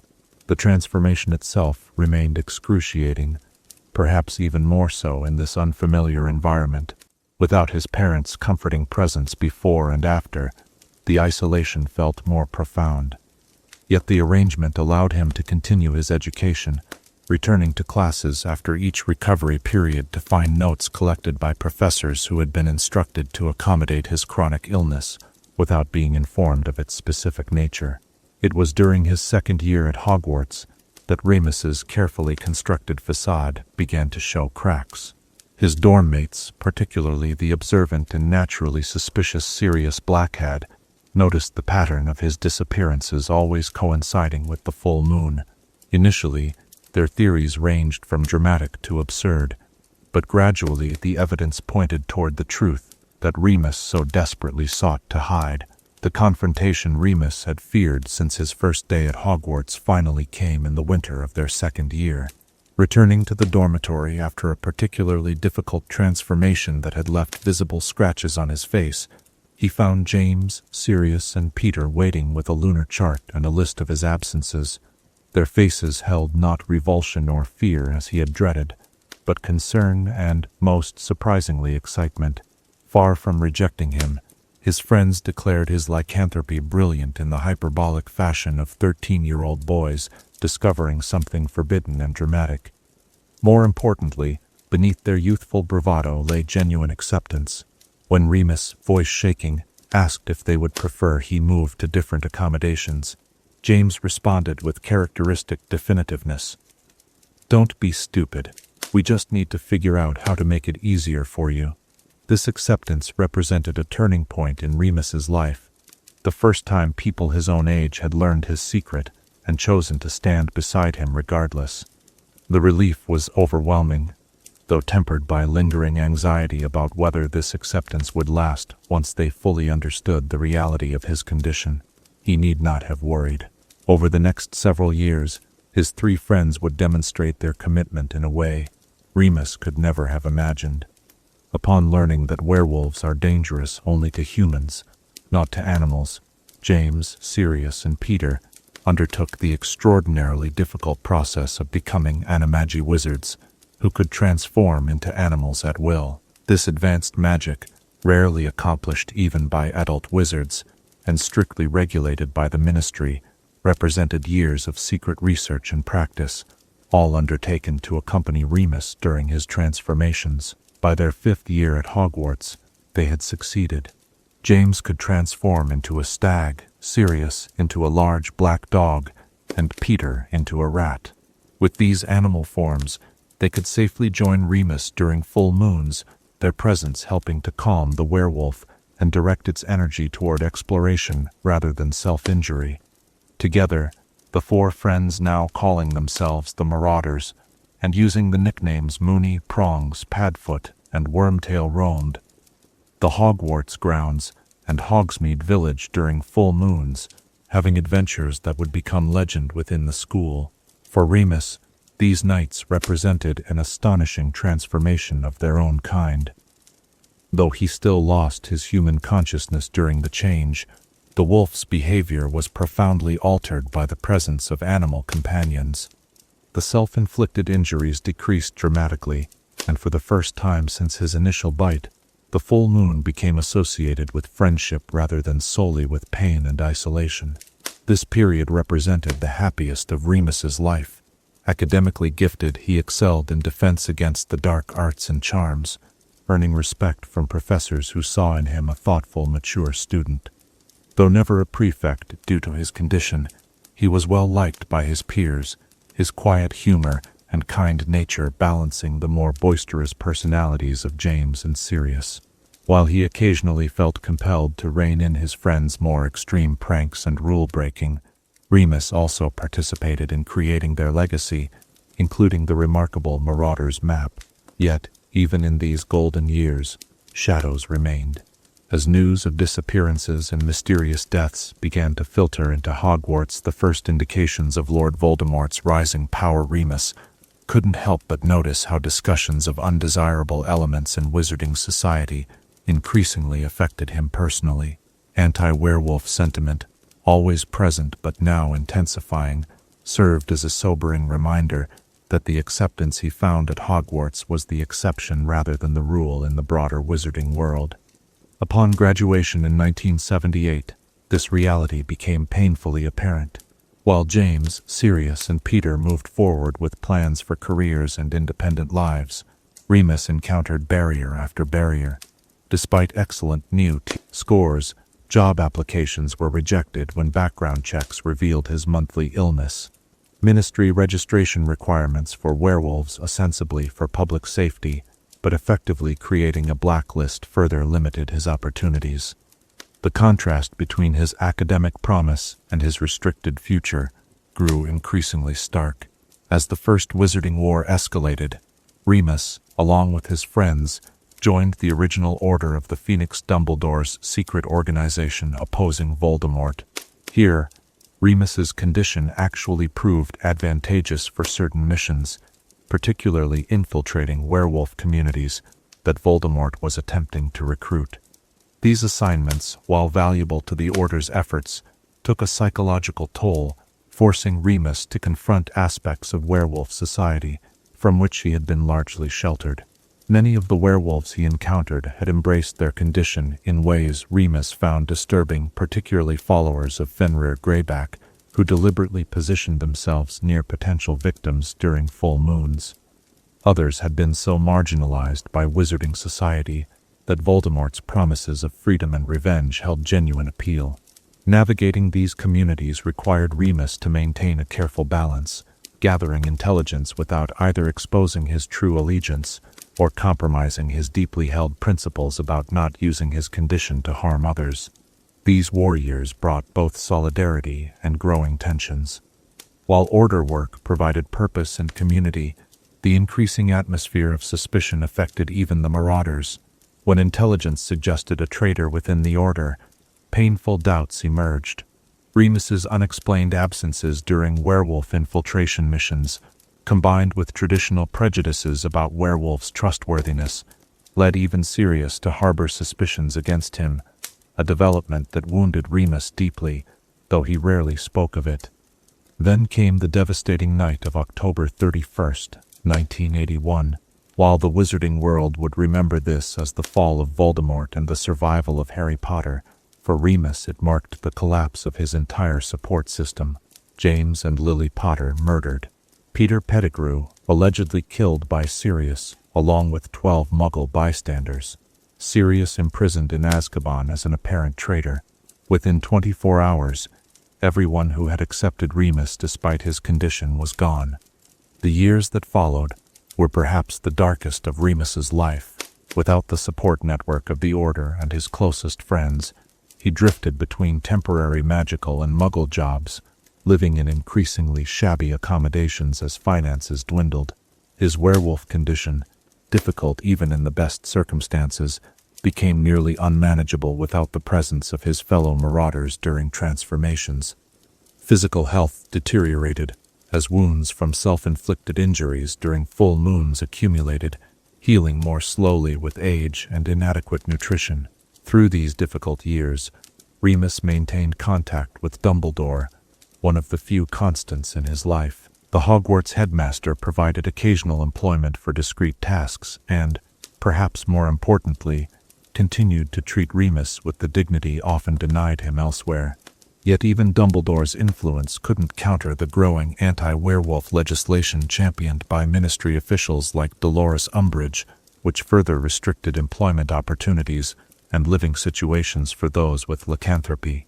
A profound turning point came in 1993, when Dumbledore offered Remus the position of Defense Against the Dark Arts professor at Hogwarts.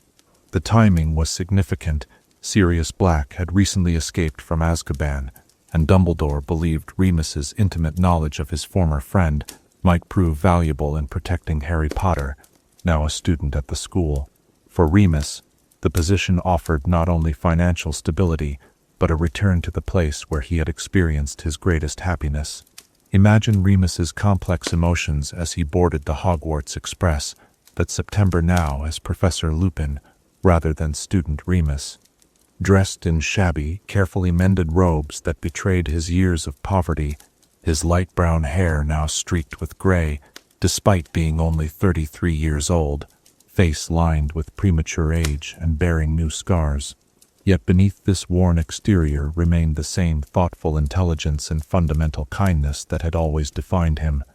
It was during this journey that he first encountered Harry Potter James and Lily's son, now 13 years old and bearing a striking resemblance to his father. When Dementors searched the train and caused Harry to collapse, Remus's protective instincts and defensive skills emerged instantly, driving away the dark creature with a perfectly cast Patronus charm. This first interaction set the tone for what would become one of the most significant relationships in both their lives. As a teacher, Remus found his calling. His natural patience and genuine interest in his students' development made him extraordinarily effective in the classroom. Drawing from his own experiences, he showed particular attention to less confident students like Neville Longbottom, recognizing and nurturing potential that others overlooked. His practical, experience-based teaching methods transformed Defense Against the Dark Arts from a subject of dry theory to one of the most popular classes at Hogwarts. The year brought both profound challenges and unexpected joys. The werewolf transformations continued their monthly toll, now somewhat eased by the Wolfsbane potion provided by Severus Snape, a bitter former classmate now serving as potions master. This revolutionary brew allowed Remus to maintain his human mind during transformations, curled up safely in his office as a harmless wolf until the moon waned. Yet the potion's complexity and expensive ingredients meant it remained inaccessible to most werewolves, highlighting the privilege of his Hogwarts position. Beyond the classroom, Remus formed a special connection with Harry, recognizing in him not just James's appearance but Lily's perceptiveness and compassion. When Harry sought help learning the Patronus charm to defend against Dementors, Remus provided both technical instruction and emotional guidance, helping Harry access the deep happiness necessary for the spell while navigating the painful memories the Dementors forced him to relive. The climactic events in the Shrieking Shack near the end of that school year brought revelations that upended everything Remus had believed for 12 years. Peter Pettigrew was alive and had been the true traitor. Sirius was innocent, having spent 12 years in Azkaban for crimes he didn't commit. The rush of emotions, shock, joy at Sirius's innocence, rage at Peter's betrayal, and crushing guilt for having believed Sirius capable of betraying James and Lily overwhelmed even Remus's usually controlled demeanor. In the chaos of that night, a single critical oversight led to disaster. Amid the emotional revelations, Remus forgot to take his wolfsbane potion on the night of the full moon. His transformation on the Hogwarts grounds endangered the very students he had sworn to protect. Though no one was injured, the incident reinforced his deepest fears about the uncontrollable danger his condition posed to others. The following morning, with his lycanthropy exposed to the school following Severus Snape's deliberate slip to Slytherin students, Remus resigned his position, unwilling to risk parents' justified concerns about a werewolf teaching their children. Returning to his nomadic existence after the brief stability of Hogwarts proved difficult. However, the re-established connection with Sirius provided some comfort, as did ongoing correspondence with Harry. When Voldemort returned to power following the Triwizard Tournament in 1995, Remus was among the first to rejoin the reconstituted Order of the Phoenix, finding renewed purpose in resistance work. It was during Order operations that Remus met Nymphadora Tonks, a young Auror and Sirius's cousin. Their connection developed gradually, first professional respect, then friendship, and eventually, on Tonks's initiative, something deeper. Remus initially resisted the relationship, painfully aware of the social stigma and practical hardships his condition would impose on any partner. At 36, prematurely aged by his condition, and accustomed to financial instability, he considered himself an entirely unsuitable match for the vibrant, talented young Aurora. Tonks's persistence eventually overcame these objections. Her complete acceptance of his condition, familiar with the details through order work and unfazed by the practical implications, gradually wore down his resistance. Following Sirius's death in the Department of Mysteries battle, which devastated them both, their relationship deepened into love, offering a rare brightness amid the gathering darkness of war. Their marriage in the summer of 1997, conducted quietly with few guests due to increasing danger, represented a leap of faith on Remus's part. Having lived so long with the belief that certain normal aspects of life, marriage, family, stability were impossible for someone with his condition, allowing himself this happiness required courage of a different sort than he had previously displayed. When Tonks became pregnant shortly thereafter, Remus experienced his most severe crisis of confidence. The prospect of fatherhood, joyful under normal circumstances, filled him with terror. No documented cases existed of werewolves having children, leaving the possibility of passing on his condition a haunting unknown. Even if the child escaped lycanthropy, Remus feared the stigma of having a werewolf father would create a lifetime of social obstacles. In a moment of panic and self-loathing that he would later deeply regret, Remus temporarily abandoned Tonks, offering to accompany Harry, Ron, and Hermione on their secret mission instead. Harry's uncharacteristically harsh rejection calling Remus a coward for abandoning his unborn child delivered the painful truth Remus needed to hear. He returned to Tonks, recommitting himself to facing the uncertainties of their future together rather than separately. The birth of their son, Edward Remus Teddy Lupin, in April 1998, brought joy amidst the darkest period of the Second Wizarding War. To Remus's immense relief, early indications suggested Teddy had not inherited his lycanthropy. Instead, the boy showed signs of his mother's metamorphogous abilities, changing his hair color frequently even as a newborn. Holding his son, Remus experienced a happiness he had never believed possible, a moment of pure future potential, unmarred by the limitations that had defined his own life. Tragically, this newfound joy proved brief. During the Battle of Hogwarts on May 2nd, 1998, both Remus and Tonks joined the defense of the school, leaving infant Teddy with his grandmother, Andromeda Tonks. Fighting with the skill and courage that had always defined him, Remus fell in combat against Death Eater Antonin Dolohov. Tonks, initially remaining behind as Remus had asked, but unable to bear not knowing his fate, arrived at the battle later and was killed by her own aunt, Bellatrix Lestrange. Teddy Lupin, like Harry Potter before him, became an orphan of war. Unlike Harry, however, Teddy grew up surrounded by loving extended family and his parents' friends, including Harry himself, who took his role as godfather seriously. Though Teddy would never know his parents directly, their legacy lived on in the stories told by those who had known their courage, kindness, and ultimate sacrifice. In the reformed wizarding world that emerged after Voldemort's defeat, Remus Lupin's life story gained new significance. Minister for Magic Kingsley Shacklebolt, himself a former Order member who had worked closely with Remus, championed legislation removing many of the restrictions on werewolves that had limited Remus's opportunities.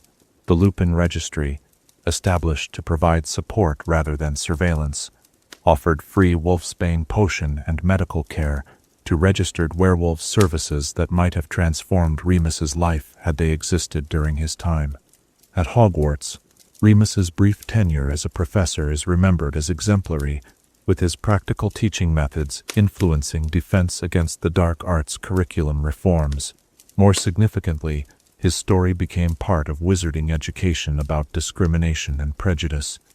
Where students once learned to fear werewolves as monsters, they now also learn about a werewolf who was a gifted teacher, a loyal friend, a loving husband and father, and ultimately, a hero who gave his life protecting future generations.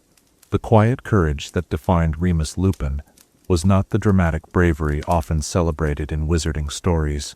It was the profound, enduring courage of facing each day with dignity, despite physical pain and social rejection. It was the courage to maintain kindness when bitterness would have been easier. It was the courage to accept love when experience suggested it would lead to loss.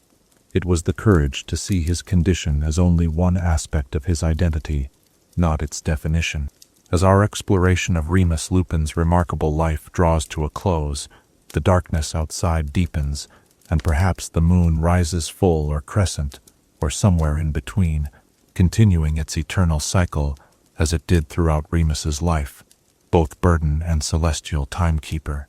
His journey reminds us that true courage often exists, not in grand gestures, but in quiet persistence, in choosing compassion despite personal suffering, and in finding one's way through darkness guided by the light of friendship and love. As you drift toward dreams, perhaps consider this question: how might we recognize the Remus Lupins among us, those who bear invisible burdens with quiet dignity, whose true nature is obscured by society's labels and fears, and whose greatest magic lies in the capacity for kindness despite a world that has shown them little? Chapter 12. The Theory of Charm Casting. Magic, in its most elegant form, often appears effortless, a gentle swish of a wand, a whispered incantation, and reality itself bends to the wizard's intent. Yet beneath this seeming simplicity lies an intricate theoretical framework that has evolved over centuries of magical study. As the night grows quiet and the world settles into peaceful stillness, let us explore the subtle and sophisticated art that brings light to darkness, movement to stillness, and joy to the ordinary. The theory of charm casting. Charms represent perhaps the most frequently utilized branch of magic in everyday wizarding life. From the simple levitation charm that elevates objects against gravity's pull, to the complex Fidelius charm that conceals secrets within a living soul, this diverse magical discipline touches nearly every aspect of wizarding existence. Yet, despite their ubiquity or, perhaps because of it, the theoretical foundations of charm work often go unexamined by those who employ these spells daily. At its most fundamental level, a charm is a spell that adds properties to an object or creature without altering its fundamental nature. This distinguishes charms from Transfiguration, which changes the target's essential being, and from hexes or jinxes, which impose negative or destructive effects. The levitation charm, for instance, adds the property of flight to an object without changing what the object is. The cheering charm adds happiness to a person's emotional state without transforming the individual physically. This additive rather than transformative quality makes charms simultaneously more accessible to beginning magic users and more subtle in their theoretical complexity. As Professor Felius Flitwick, the renowned charms master at Hogwarts School of Witchcraft and Wizardry, often told his students, "Any fool with a wand can change what something is, but it takes true magical artistry to enhance what something already possesses." The historical development of charm theory reveals much about how wizarding understanding of magic itself has evolved.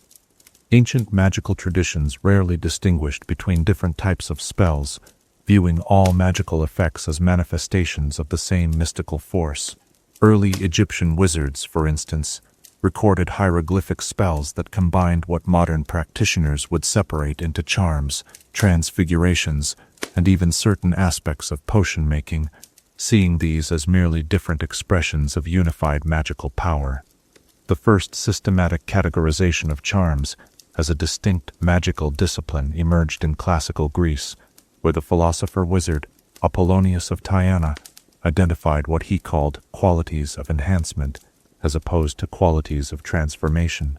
His seminal text, On the Nature of Magical Effects, written around 60 CE, established the theoretical foundation that would eventually evolve into modern charm theory. During the medieval period, Arabic magical scholars expanded upon Greek foundations, developing the concept of layered magical intention, the idea that charm effects exist as separate magical strata atop the object's natural state. The great wizard Al-Jazari demonstrated this principle by showing how multiple charms could be applied to a single object without interference, provided each addressed a different property, a feat impossible with most forms of transfiguration, which tend to conflict when layered.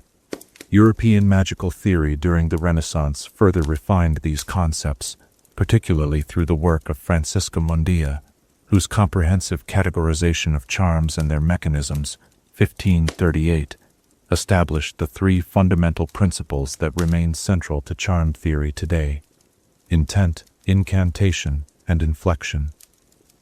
Intent represents the caster's precise visualization of the desired magical outcome.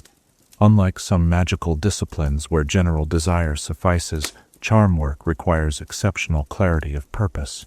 When casting Wingardium Leviosa, for instance, the caster must not merely wish for an object to rise, but must mentally define the exact height, speed, and stability of the levitation. This precision explains why charm work often improves dramatically with practice, not because the spell itself changes, but because the caster's ability to precisely formulate intent becomes more refined. Imagine yourself in a charms classroom at Hogwarts, where first-year students attempt the levitation charm for the first time. Some feathers shoot abruptly to the ceiling, others wobble uncertainly just above the desk, while still others remain stubbornly grounded. These varying results rarely stem from differences in magical power, but almost always from disparities in how clearly each student has envisioned the feather's movement. The most successful charm casters are those who can hold a perfect mental image of the feather floating steadily at exactly the desired height. Incantation, the verbal component of charm casting, serves as more than mere trigger or identifier for the spell. The specific phonetic properties of charm incantations create what magical theorists call resonance patterns that help shape raw magical energy into the precise form required. This explains why mispronunciation so often leads to unpredictable results. The altered sounds create different resonance patterns, shaping the magic in unintended ways. Most charm incantations derive from Latin roots, though some incorporate elements from Greek, Arabic, or ancient Celtic languages. This linguistic diversity is not arbitrary, but reflects the magical properties inherent in these languages' phonetic structures. The prolonged O in Leviosa, for instance, mirrors the sustained lifting action of the spell, while the sharp consonants in actio create the abrupt pulling effect characteristic of the summoning charm. Inflection, the third fundamental principle, encompasses both wand movement and the nuanced modulation of the spoken incantation. The swish and flick of the levitation charm guides magical energy in a pattern that mimics the desired movement of the target object.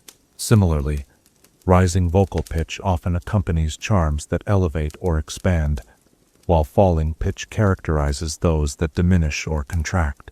Through centuries of experimental charm development, wizards have discovered that certain wand movements consistently produce specific magical effects. Circular motions tend to create encompassing or continuous charm effects, while sharp angles produce more precise, limited results. Downward strokes often stabilize or ground magical energy, while upward motions typically enhance or elevate target properties. Beyond these three fundamental principles lies a deeper theoretical framework that explains how charms interact with the inherent magical properties of various targets. This aspect of charm theory, often called magical compatibility theory, helps explain why some objects respond more readily to certain charms than others. In essence, magical compatibility theory proposes that all objects and creatures possess an innate magical signature, a unique pattern of magical receptivity that determines how easily specific charm effects can be imposed upon them. Feathers, with their natural association with flight, readily accept levitation charms. Water, with its inherent fluidity, responds well to charms involving movement or transformation of state. Living creatures, with their own inherent magical nature, present greater resistance to external charm effects, requiring more powerful casting to achieve the same results that might easily be imposed on inanimate objects. This theoretical framework helps explain many common observations in charm practice. Why, for instance, does the same levitation charm cast with identical technique cause a feather to float gently upward but barely affects a heavy tome? The traditional explanation of mass difference oversimplifies the magical principles involved. In reality, the book's denser magical signature creates greater resistance to the charm's effect, requiring more precise intent and stronger magical focus to overcome. The practical applications of charm theory extend far beyond classroom exercises into virtually every aspect of wizarding life. Household charms represent perhaps the most ubiquitous application, with everyday spells for cleaning, cooking, repair, and organization forming the backbone of magical domestic life. Consider Mrs. Weasley's kitchen at the Burrow, where knives chop vegetables autonomously, pots stir themselves, and dishes wash and stack without human intervention, all achieved through carefully applied household charms. These domestic applications, while appearing simple, often involve sophisticated layering of multiple charm effects. A self-stirring pot, for instance, combines motion charms with temperature regulation and timing effects, all working in coordinated patterns to achieve the desired cooking result. The development of such integrated domestic charm systems represents one of the most significant quality-of-life advancements in wizarding history, comparable in impact to Muggle electricity or indoor plumbing. Beyond the household, charms facilitate countless aspects of wizarding infrastructure. Transportation charms enable brooms to fly, flue networks to connect distant fireplaces, and portkeys to transport groups across vast distances. Communication charms connect wizard wireless networks, animate portraits, power the enchanted coins used by Dumbledore's army to coordinate meetings. Security charms protect locations from intrusion, conceal magical communities from Muggle detection, and preserve the all-important statute of secrecy. The development of new charms represents an ongoing area of magical research, with the Charms Innovation Department at the Ministry of Magic evaluating dozens of newly created spells each year. Most innovative charm work builds upon existing magical frameworks, adapting established principles to new applications or combining known effects in novel ways. Truly revolutionary charm development creating entirely new categories of magical effect occurs, perhaps once in a generation. requiring both exceptional magical creativity and deep theoretical understanding. Consider the Patronus charm, one of the most complex defensive charms known to wizard kind. Its development integrated elements of traditional light-generating magic with components of soul expression magic, previously used primarily in artistic contexts. The unnamed medieval witch or wizard who first synthesized these disparate magical traditions created not merely a new spell, but an entirely new category of magical effect. The externalized positive emotional energy capable of repelling dementors and carrying messages across vast distances. The educational approach to charms at institutions like Hogwarts reveals much about how this theoretical knowledge translates into practical magical skill. First-year students typically begin with simple charms like Lumos, light generation, and Wingardium Leviosa, levitation spells, chosen not merely for their utility, but for how clearly they demonstrate fundamental charm principles. As students progress, they encounter increasingly complex applications requiring greater precision of intent, more nuanced wand movements, and more sophisticated understanding of magical interaction patterns. By new T level, charm students work with truly complex magical constructs like the Protean charm, which links objects to change sympathetically, in memory modification charms that require extraordinary precision to avoid unintended consequences. At this advanced stage, theoretical understanding becomes inseparable from practical application, with students expected to predict charm interactions and explain the theoretical basis for magical effects observed in their spellwork. The most accomplished charms practitioners develop what Professor Flitwick called charm intuition, an almost instinctive understanding of how magical energy will flow and interact when shaped by specific intentions and techniques. This intuitive grasp allows for extraordinary adaptability in charm application, enabling wizards to modify standard spells for unique circumstances or troubleshoot unexpected charm interactions without reference to textbooks or formal theory. Consider how Hermione Granger adapted the Protean charm typically used for academic purposes of linking reference materials to create the enchanted coins for Dumbledore's army. This innovative application required not just technical proficiency in casting the charm, but deep understanding of its underlying principles, allowing her to modify its standard parameters for an entirely new purpose. Among the most fascinating aspects of charm theory is the relationship between a wizard's emotional state and the effectiveness of their charm casting.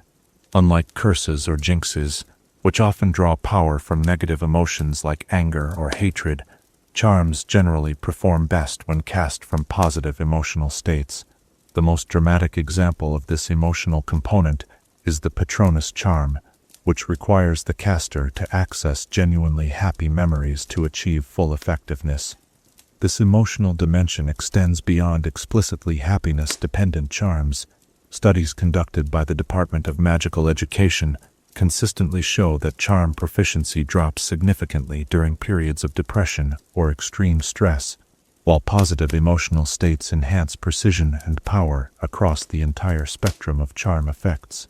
This correlation has led to educational reforms, emphasizing psychological well-being as a component of charms instruction, with techniques for emotional centering now included in advanced charm curricula. The ethical dimensions of charm work, while less obvious than in disciplines like Transfiguration or defensive magic, nonetheless present important considerations for responsible practitioners. Memory charms in particular raise profound questions about the boundaries of ethical magical practice, as they can fundamentally alter another person's understanding of their own experiences and identity. The graduated restrictions on memory charm usage reflect Wizarding Society's attempts to balance practical necessity with ethical boundaries. Minor memory modifications for statute of secrecy enforcement receive broad approval, while substantial alterations to core memories or personality require special licensing and oversight. The most extreme memory charms, capable of completely rewriting a person's sense of self, are classified as unforgivable in many wizarding jurisdictions, their use permitted only under extraordinary circumstances, with multiple levels of ministry authorization. Even seemingly harmless charms present ethical considerations when used carelessly. A poorly considered cheering charm can suppress legitimate grief or concern, potentially interfering with necessary emotional processing. Casual use of summoning charms without clear visualization risks damaging objects or causing injury if items take unexpected paths to the caster. These potential consequences underscore the importance of thorough theoretical understanding before practical application. The relationship between charms and other magical disciplines illustrates the interconnected nature of magical theory. Charms and transfiguration, often presented as contrasting approaches, actually exist on a continuum of magical effect. Certain spells like Incendio, fire creation, blur the boundaries, simultaneously adding flame properties, charm-like, while transforming air into fire, transfiguration-like. This overlap leads some magical theorists to argue for a unified theory of magical practice rather than artificially separated disciplines. Similar connections exist between charms and potion making, with certain potion effects essentially recreating charm results through material rather than wand-directed magic. The elixir of euphoria, for instance, produces effects comparable to the cheering charm, while essence of dittany replicates aspects of healing charms. These parallels suggest common magical principles operating across different manifestations, a concept that has driven significant magical research in recent decades. Advanced charm theory explores the fascinating relationship between spoken incantations and non-verbal spellcasting. While beginning students must vocalize charms precisely, accomplished wizards can produce identical effects through silent casting, suggesting that the spoken component serves primarily as a focusing mechanism rather than an inherent requirement for the magic itself. This progression from verbal to non-verbal casting mirrors the historical development of charm magic itself. Ancient wizarding traditions relied heavily on spoken components, with elaborate incantations and sometimes entire magical phrases for effects modern wizards achieve with a single word. As magical theory advanced, practitioners discovered that the essential magical principle could be accessed with increasingly economical verbal components, eventually enabling fully nonverbal casting once the caster had thoroughly internalized the magical pattern. For the most exceptional charm practitioners, even wand movements become optional rather than essential. Albus Dumbledore demonstrated this advanced capability when conjuring hundreds of sleeping bags with a casual wave of his wand after the troll incident at Hogwarts, a charm that would typically require precise movement patterns. This level of mastery, where intent almost entirely supersedes technique, represents the theoretical endpoint of charm development, pure magical will shaped by perfectly focused intention. The geographic variations in charm theory across different wizarding cultures provide fascinating insights into how magical understanding develops in response to cultural context. Eastern wizarding traditions, particularly those from Japan and China, place greater emphasis on the harmonious integration of charm effects with existing natural properties, developing sophisticated theoretical frameworks around magical enhancement that minimally disturbs inherent essence. African charm traditions, especially those from magical communities in Ethiopia and Nigeria, have pioneered innovative approaches to community-based charm casting, where multiple wizards contribute to sustained charm effects through coordinated magical intention. These collaborative charm frameworks have influenced modern developments in large-scale magical architecture and protective enchantments, demonstrating how diverse theoretical approaches enrich the global understanding of charm potential. The future of charm theory points toward increasingly personalized magical applications, with research focusing on how individual wizards might calibrate standard charms to their unique magical signatures for enhanced effectiveness. The concept of charm attunement, modifying traditional incantations and movements to better align with a specific wizard's natural magical expression, represents a frontier in theoretical development that may eventually transform how charms are taught and practiced. Experimental work at the Salem Witches Institute in America has demonstrated that certain charms perform up to 30% more effectively when their incantations are slightly modified to match the caster's natural speech patterns and vocal resonance. Similarly, subtle adjustments to standard wand movements to accommodate a wizard's natural gestural tendencies can significantly improve precision and charm effects. These findings suggest that the next generation of charm theory may move away from standardized forms toward individualized magical expression within established theoretical frameworks.